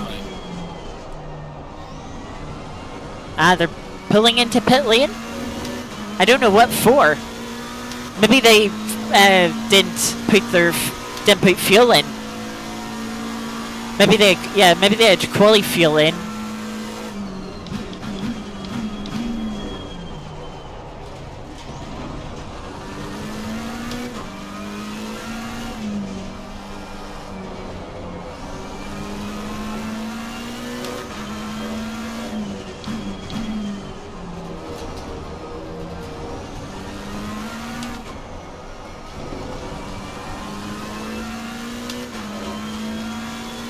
Carpine did close up on us for a little bit. But good first sector is gonna see us open a gap up again. Hopefully we can chase down the car in front and try and put them under pressure again.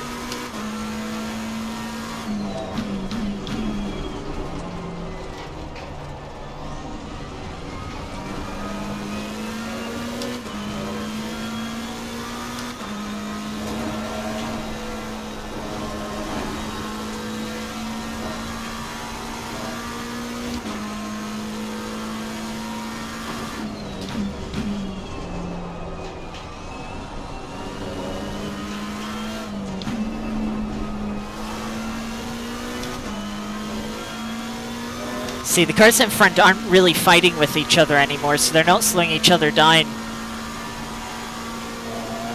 Which is going to make it difficult to catch up.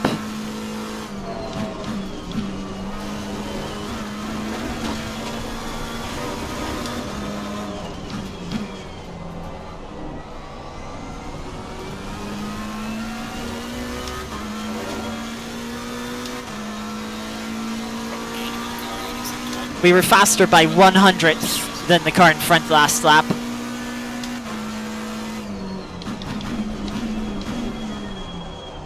That isn't going to be helpful at all.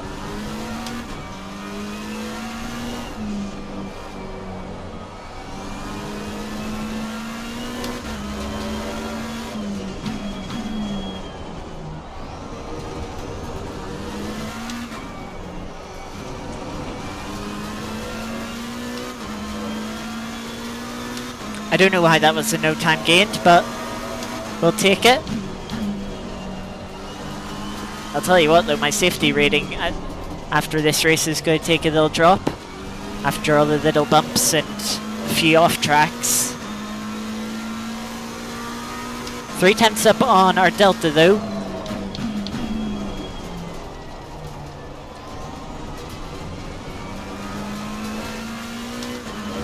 4.5 now.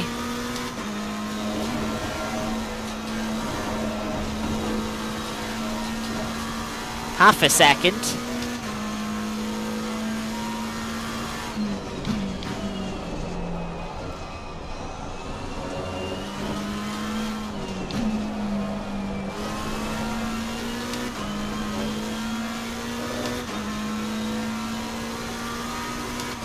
Though dropping a 1/10.5 through that right-hander onto this back straight.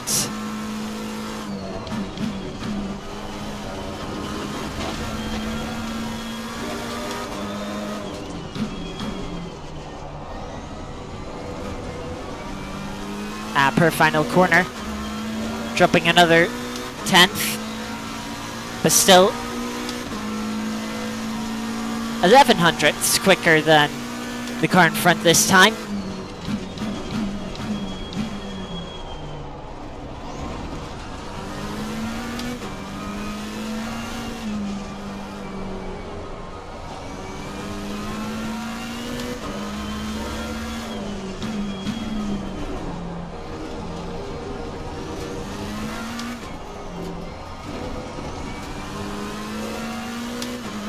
Keeping within track limits this time out of the arena section.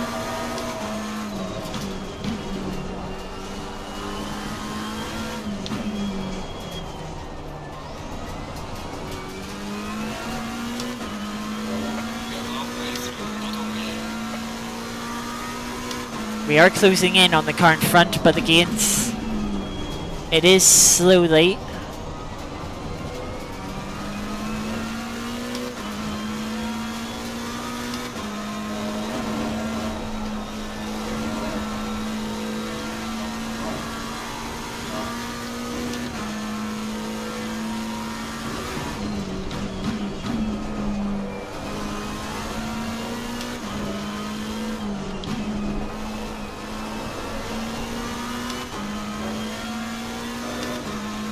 Still losing a bit of time through that right-hander.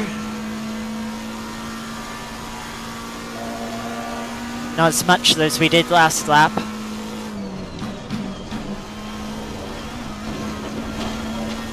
Bit brave over the first apex curb there for the chicane. Car in front wiggling quite a bit through that final corner. This time, we gained 0.7.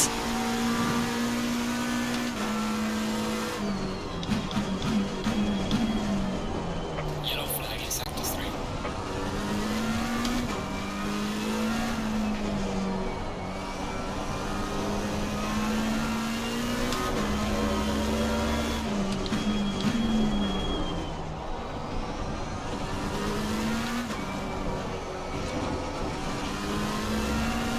I'll take the track limit warning.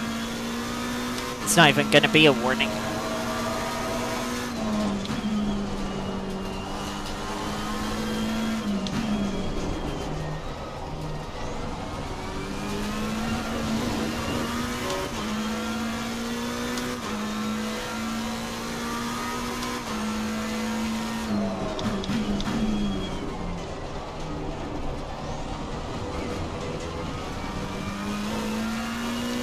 This lap definitely been much messier.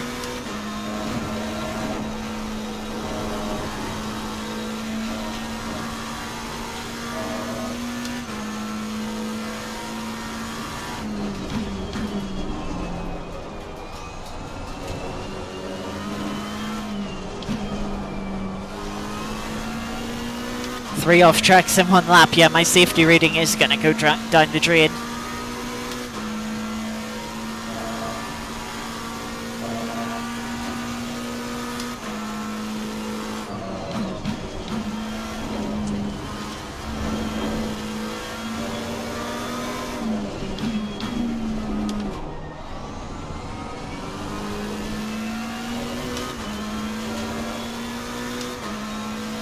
Yeah, I didn't close in this lap at all. If anything, lost 0.5.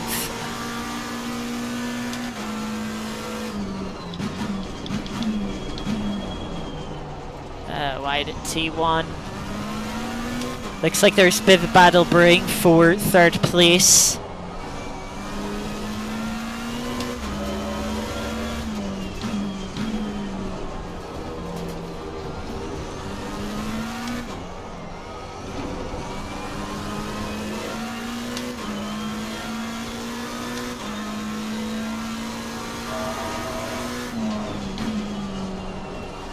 But it looks like now it's a fight for 4th place.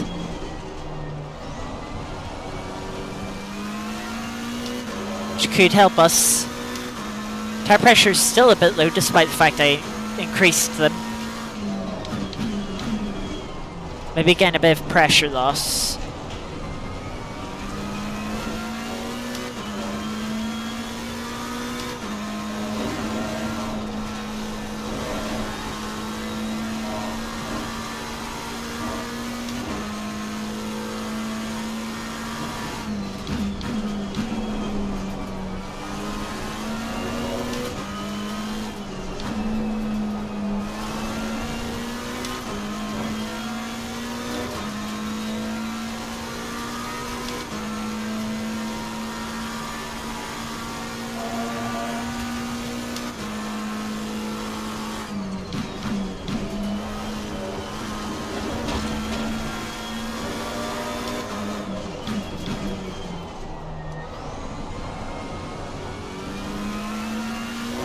Struggled to put the power down there. Car slid around a bit. 56.4 for the number 10 car in P4.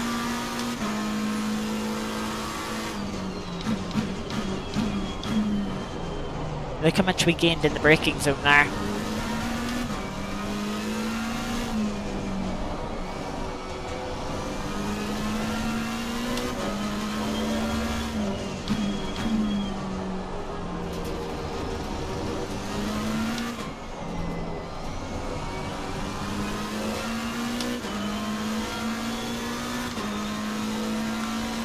Definitely on the back of the number 7 now.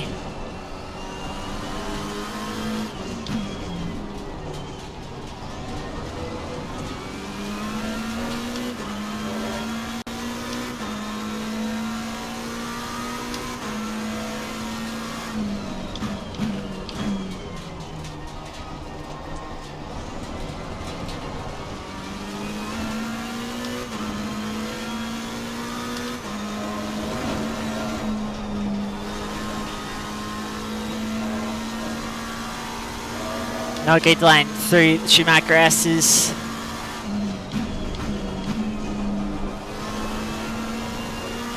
Drop back a little bit. Doesn't help, I'm starting to struggle a little bit for traction out of corners.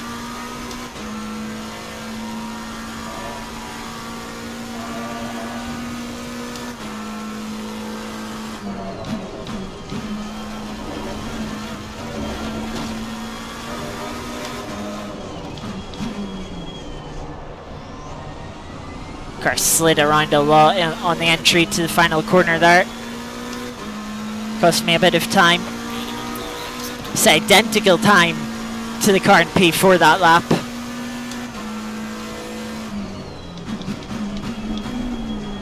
Car on the right. Clear on the right.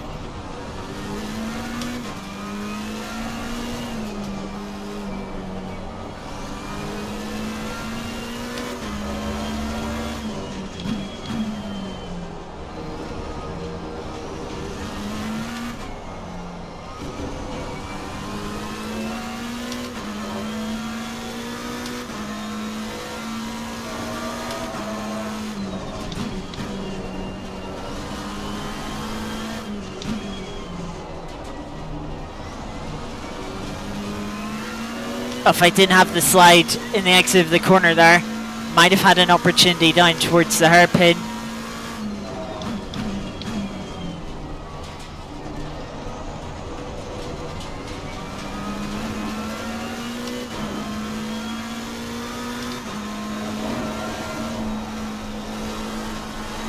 Oh, wide in the arrow wash.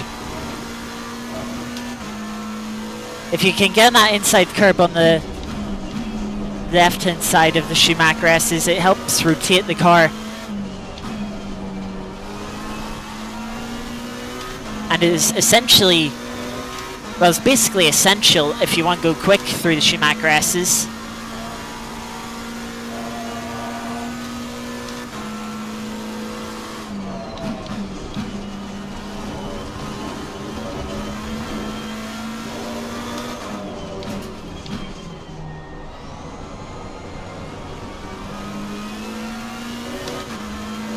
Just struggling again for rear traction. 3 laps to go.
Bit too much curb that time.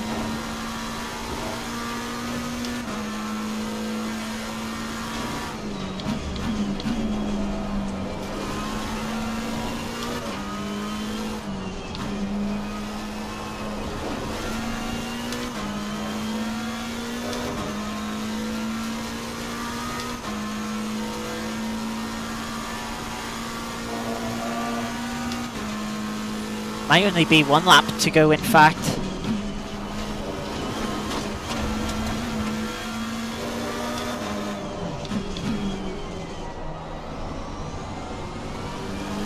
Yeah, this will probably be the final lap.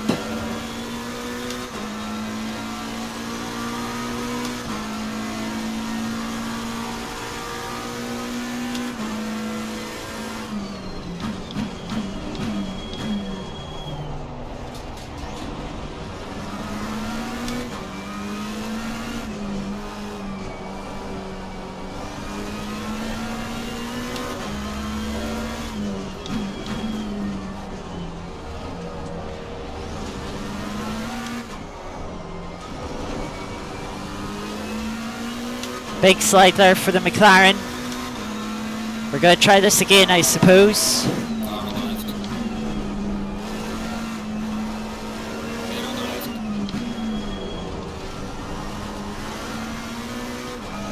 Just got to feed the McLaren out into the gravel. They wanted to feed us wide through the left-hander a second time. I wasn't having it.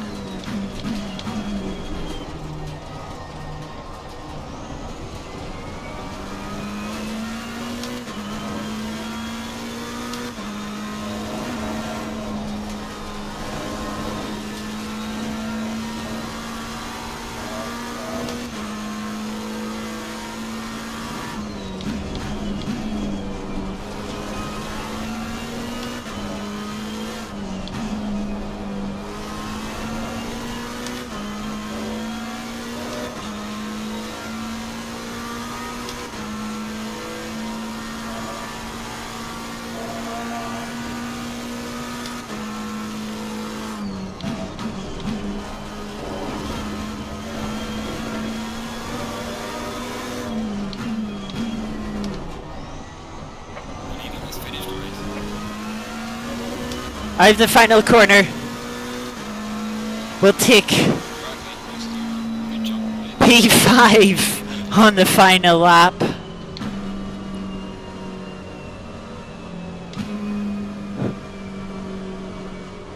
Oh, I'm glad I finally got that move done.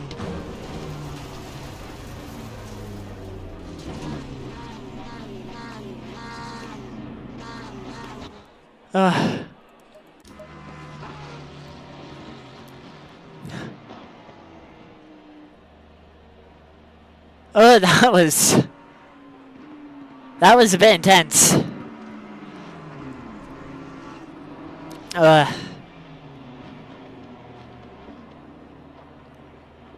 Yeah, I'm gonna see if that replay too.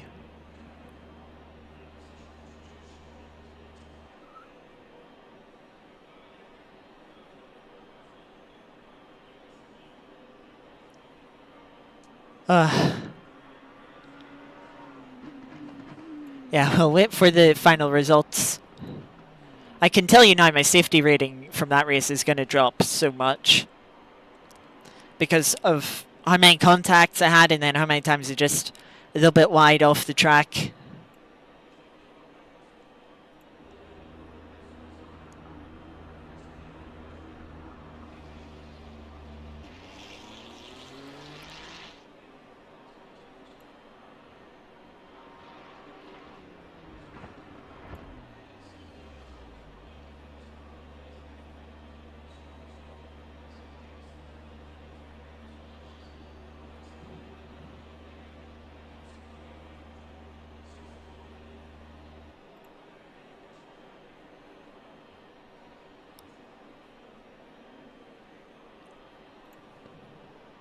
So,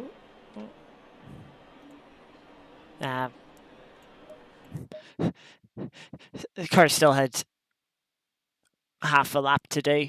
Well, over half a lap. We said we would have a look at this first race to see what happened into T1.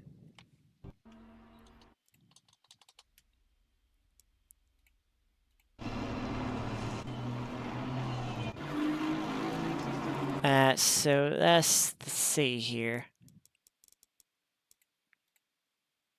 Let's go on board with Maserati.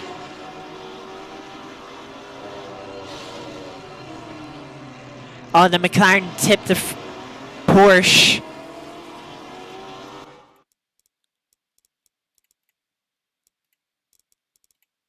Or kind of got to say a bit better from the Porsche's angle here. So the Porsche into T1. Gets clipped by the Porsche, has to save the slide, and then just slides well wide into T1. The McLaren kind of backs up. Wrong way.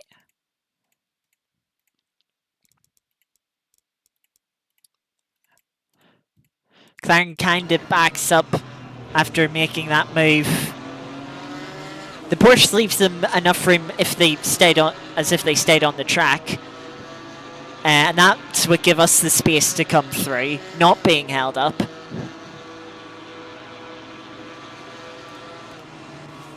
To then take the lead. Then when we get to lap 2, the Ginetta taps the McLaren on the exit and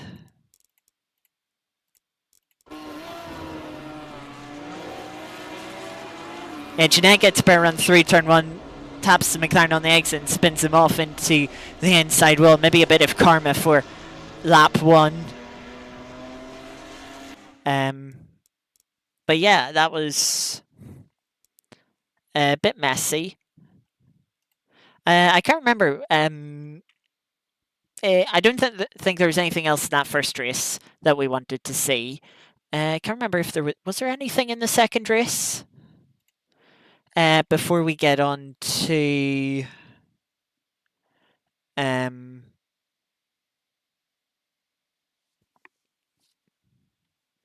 Art of Rally to end the stream.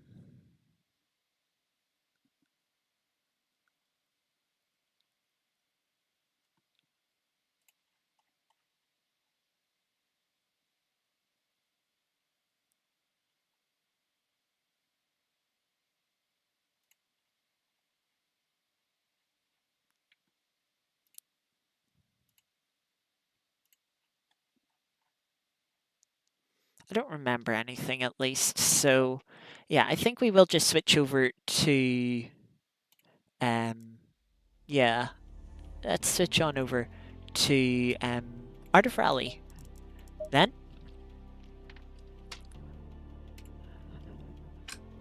Let's see me take off the wheel. But yeah, remove it just so it's out of camera shot. I keep looking up here because in my previous setup, I had OBS under the camera. So then when I was looking at OBS would sort of be here where I'm looking at now. So it wasn't like too far from the camera. It was just a bit below us looking towards the camera. Now it's way up here. So every time I look up, I'm like, I'm looking so far away from the camera now. It's so really odd. But yeah, we'll get Art of Rally loaded up. And we will run the daily event. We ran, did we? No, I don't think we ran the weekly event on Tuesday, sorry. Tuesday after the World Touring Cars. So we'll run it today.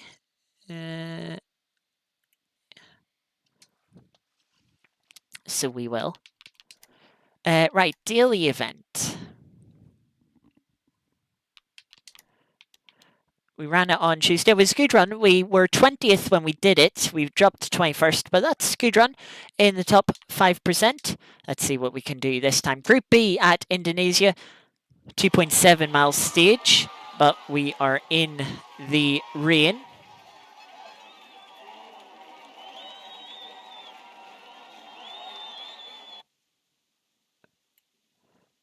Don't mind me as I... Oh, sorry, slightly adjusting OBS. So yeah, what have we got here? Lancia Stratos, maybe? Start getting those vibes from the rear end.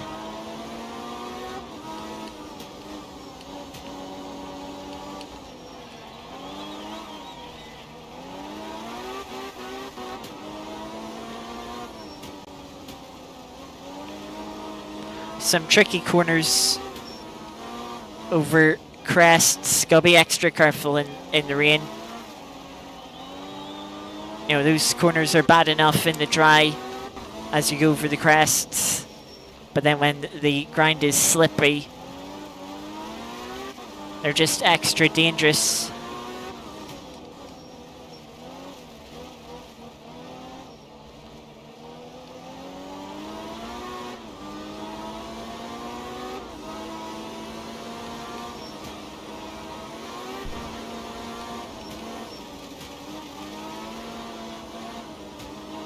I'd overcommitted there for a moment, but just kept the car on the stage.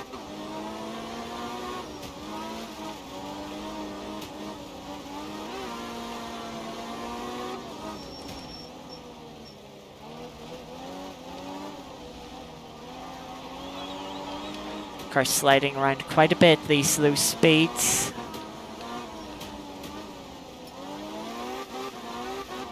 Bit worried of the bridge. We know how sort of sticky and grabby the walls can be in Art of Rally. So just making sure to give it a bit of breathing room.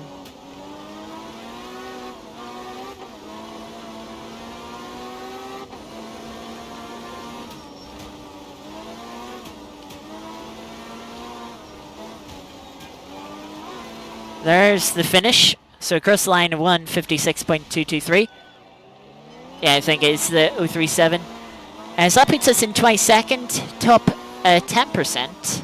So maybe not as many people have done the daily event today. But 22nd isn't too bad. Isn't too bad for sure. Let's have a little look at the weekly event. We already had a look at last week's. We got 64th. Wasn't a great run. 40th, week 4 and 28th. So we've been on a bit of a downward run for the weekly event. Let's see if we can turn that around. We've got Group S at Japan, starting off with a longer 7 mile stage. I think this is a concept car.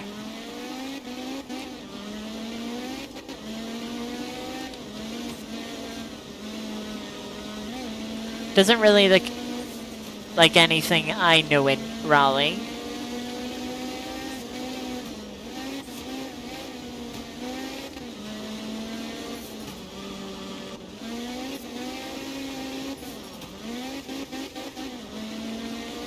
Understeers a little bit, not quite getting the turn in I want from the car.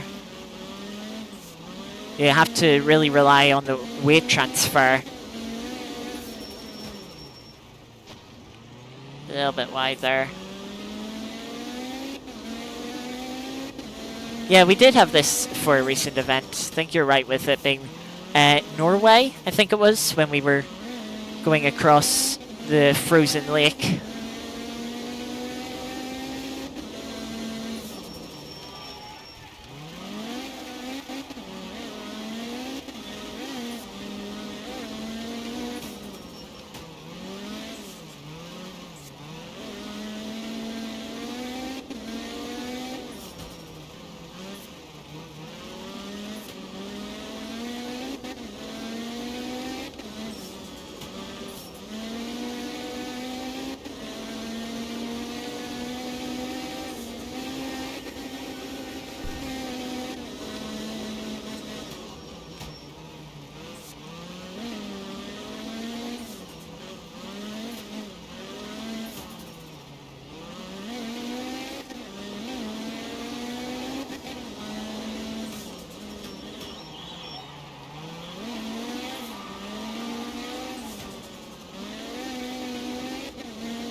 Only about halfway through the stage.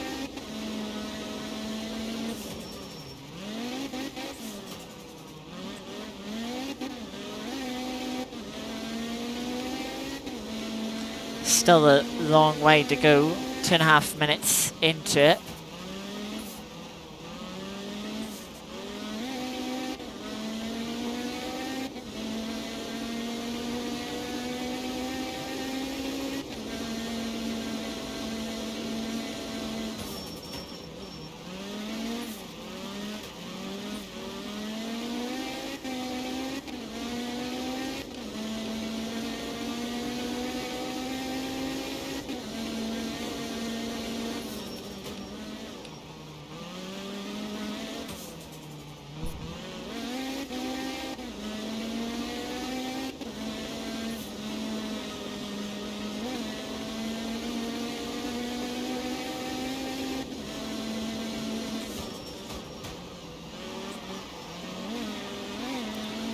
There's the finish, 325.1. That puts us 12th, top 2%. I really wasn't expecting that. It felt a little bit messy, especially towards the beginning, so I did not expect to be close to the top 10. 3.7 mile stage here. Next.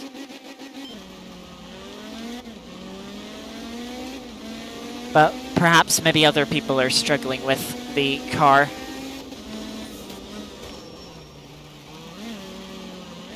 I was going to cut that left-hander a bit, but then I noticed the guardrail was there, and it would have been very disastrous.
Quite the technical section here.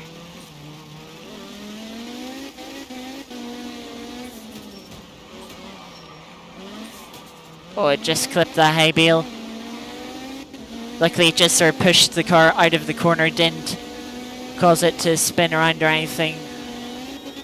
bit poorly lined up for that jump, but at least we had a good landing, nearly ran wide into that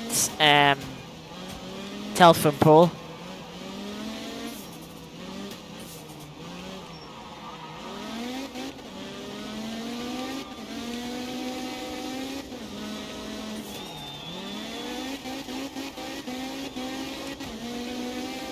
Up to the line of 220.0.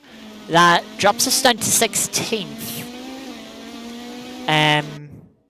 So yeah, not quite as good. Maybe people adapting to the car a little bit, but we're still in the top 3% as we get on to night stage. As usual, we only need to clean the car.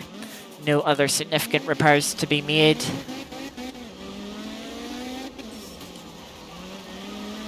But we're into a stage in the night here. Same stage as the opening one, just in the reverse direction.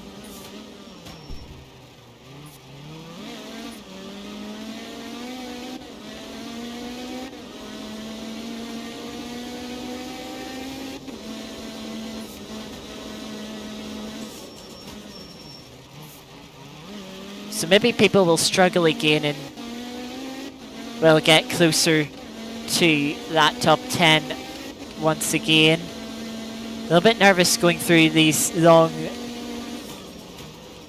left-handers. I knew a tight left-hander was going to be coming up. I just didn't know when. I was trying to look out for it while staying committed to the flat-out corners.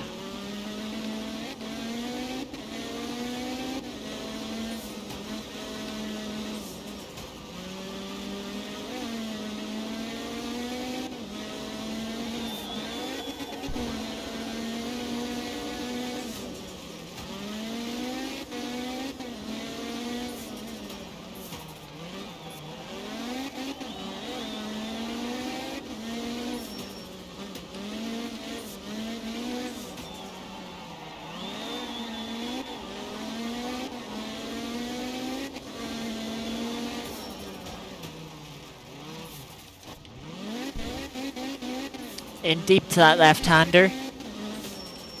Luckily still got the car rotated. Did head off the bank with the back of the car, but that didn't have much time loss and shouldn't do too much damage.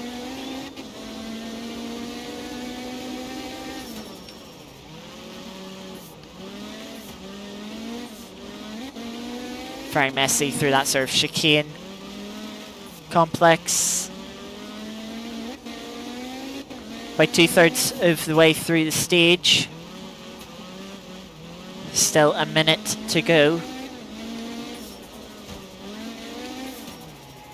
If anything, we're trying to beat the 325 that we got the first run through in the other direction.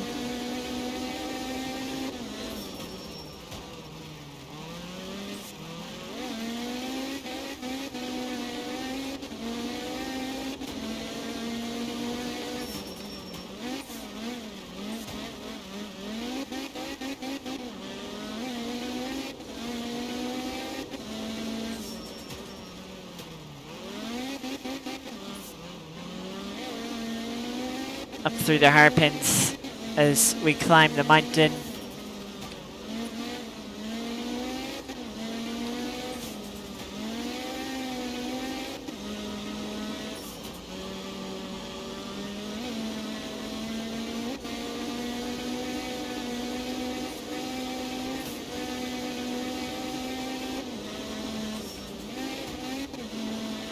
There's the finish. We didn't beat the 325, it's a 330.4. But we're up to 15th. We gained 1 place back. Let's see what we can do on the final stage. A tarmac stage this time, different from the rest. 4.1 miles, so who knows what will happen.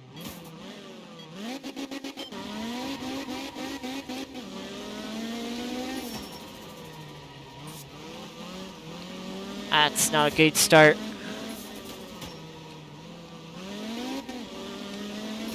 Car feels like it's sliding around in this tarmac more than I expected it to. Ooh, that was a big twitch. That was a big save. I really thought I was certainly going into the wall. But kind of just got full on the brakes, locked the tyres up, and managed to save the car from hitting the wall.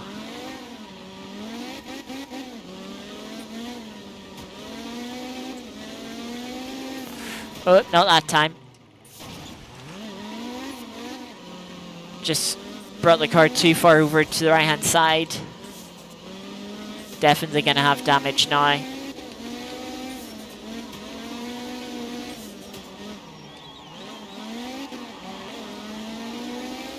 Car's a little more reluctant to turn than I expected in the tarmac. Almost feels worse than it was on the gravel, to be honest.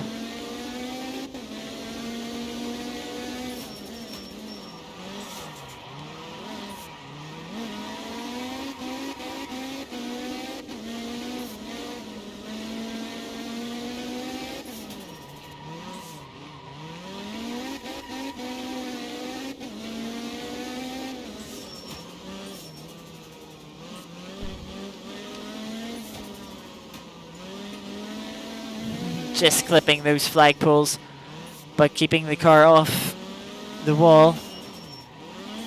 This is a very technical section now. Probably the most technical section in Art of Rally.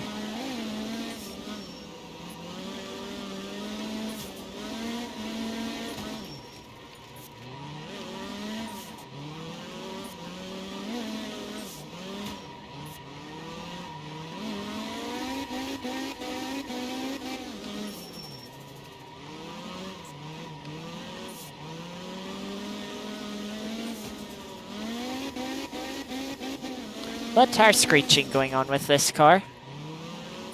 So I'm sliding it through these corners.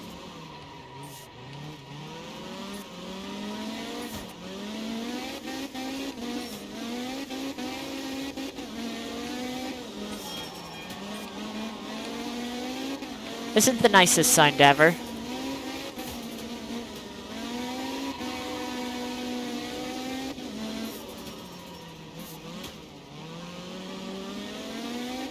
One corner to go. Scratching the wall on the exit of the final corner, 303.5. Fortunately, that mistake early on drops us to 25th. Still in the top 5%. Much better than we've done in the recent events, which is the main thing. So yeah, I'll happily take a 25th. It is a shame to lose out on so many positions. 10 places in that final stage I lost. Is a shame to lose out on all those, but yeah, it could certainly be worse. Now yes, what time is that? That is nearly 10:30 my time. Yeah, that's going to do it for today's stream. We will be back on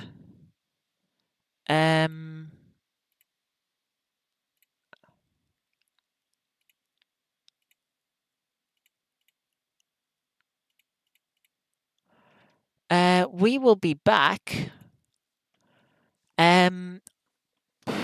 Saturday.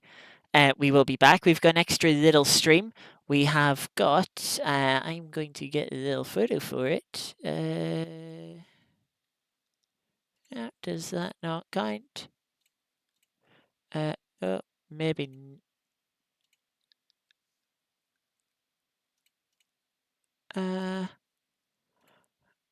Oh, I must not have. Give me one moment.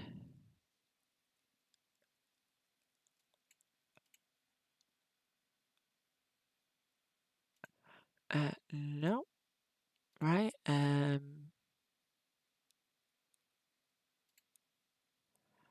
Let me see. No. Why?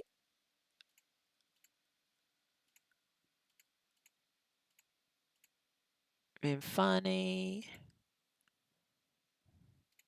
Okay.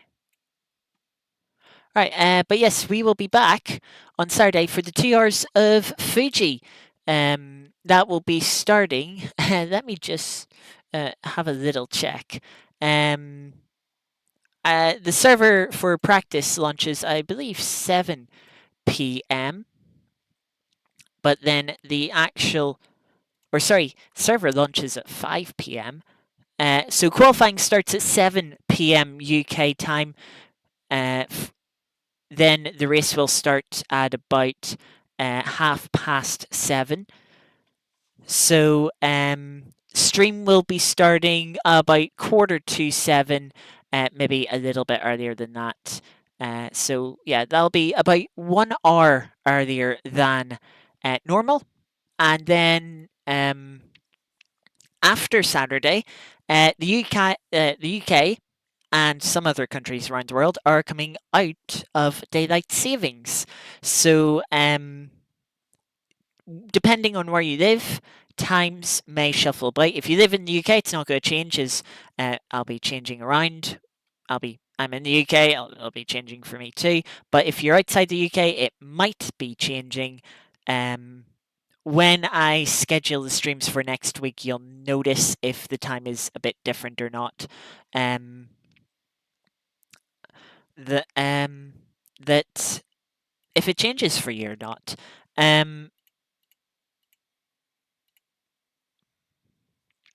Yeah, but you'll notice if it changes for you or not. Next week, we'll be back on Tuesday for round 7, the penultimate round of the World Touring Car Cup. That is going to be a circuit called Horsma Raceway. Quite unique track, track I've only heard of from the AC mod. I think it is a real track. I think it is real. I can't quite remember off the top of my head, but I've certainly never heard of it before. AC, so the chance it actually might be fictional.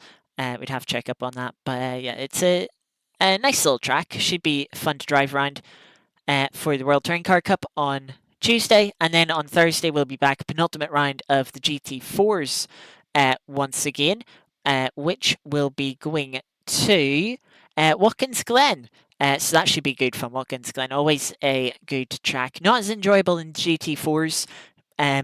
More enjoyable in GT3s with their extra downforce. Does make the high speed corners a bit more entertaining, a bit more exciting. But I'm sure the race will be fun nevertheless. We've had some great races in this GT4 series after the first round that was a little bit no man's land. But yeah, and then next Saturday, so not this Saturday, but next Saturday, as OBS is telling me I'm dropping a ton of frames. Thank you, OBS.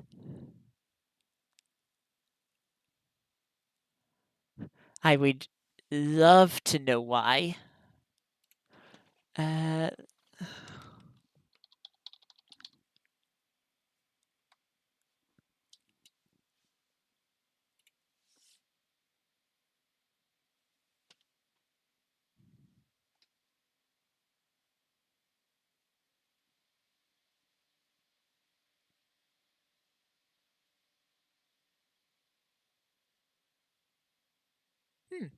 That's very odd. I literally just did an internet speed test, and the numbers are fine on my end. Like, I'm still getting a latency of 29 milliseconds, which is actually on the good side. If it usually it's in a little over 30 for where I am, so to be under 30 is good going. And yeah, 70 megabytes per second upload, 500 download. Numbers are fine. Just whatever with the stream is like, no, you shall not have the frames, which is really annoying. I no idea why.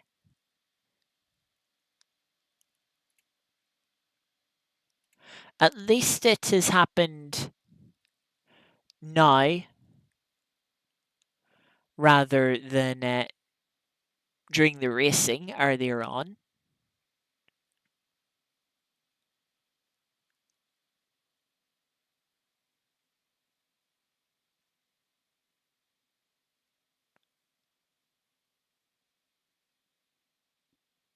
That is fun. Are we coming back now? No, I'm still dropping a lot of frames on my end. I think we're about 10,000 frames dropped.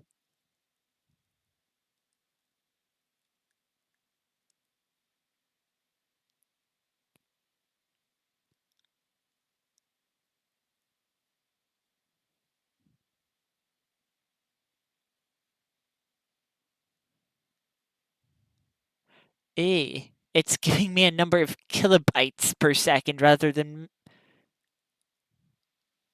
um,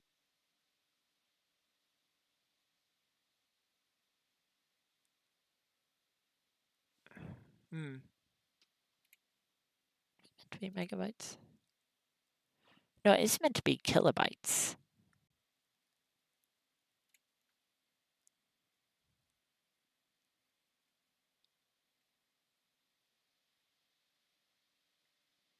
Yeah, I don't know.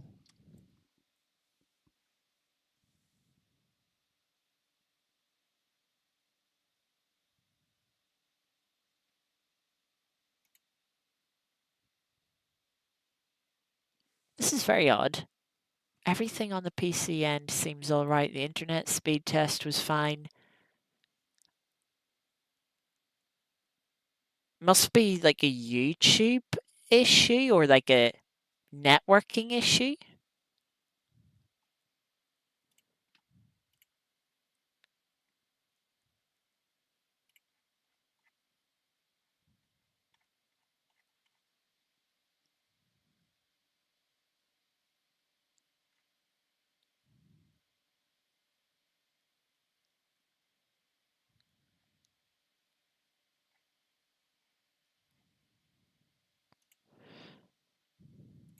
Uh,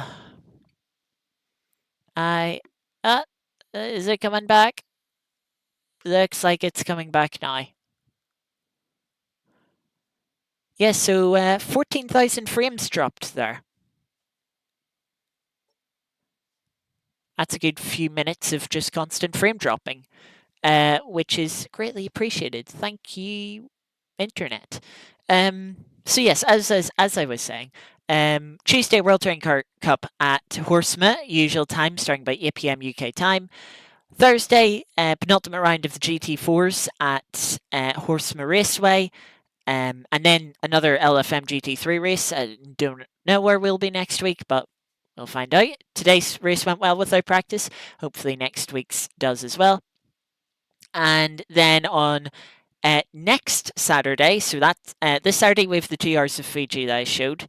The Saturday after, next Saturday, we have a 6 hours of Donington on ACC that I'm running solo. It is going to be our third 6-hour solo race this year, following on from Suzuka way back in January this year. Then we had the Nordschleife, which I think was about May or June this year that we did 6 hours. So, or no, it was a bit later than that. No, sorry, it was the start of August. That was the very start of August, and now we've got 6 hours of Donington. So that should be good. Let me just quickly see how many teams are signed up for it. Only 21 at the moment. I thought there'd be a little bit more. But yeah, that will be next Saturday, 2nd of November. Qualifying for that starts at 10:30 UK time.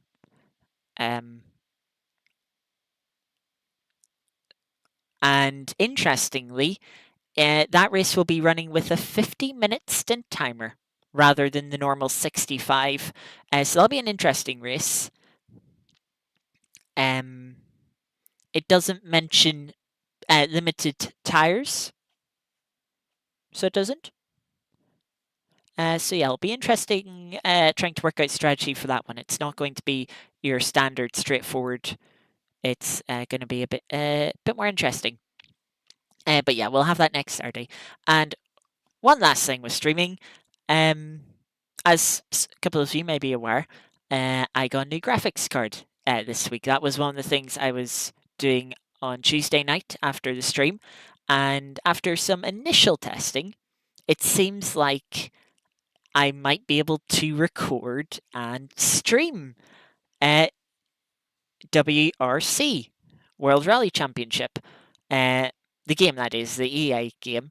I've been wanting to stream this for a good while now, but unfortunately my previous graphics card didn't like it. Anytime I even just had OBS open, never mind started a recording, the game would just lose all frames. So I tried it, opened up OBS, frames were still there, recorded me running through a stage, frames were absolutely perfect. Recording was good. So it seems like I'll be able to do that. And yeah, there may be sort of an impromptu WRC stream at some point, maybe tomorrow afternoon. Maybe, we'll see. See if I have the time. I do have a couple of things to do. But yeah, maybe an impromptu Friday afternoon stream on WRC, because I do want to do some rally streams. I have some club events going on. I've been really into the game recently. So yeah, a couple of club events we'd like to get done. So I'll try and get them done on stream. But that's been enough rambling, enough waiting around too for dropped frames and whatever.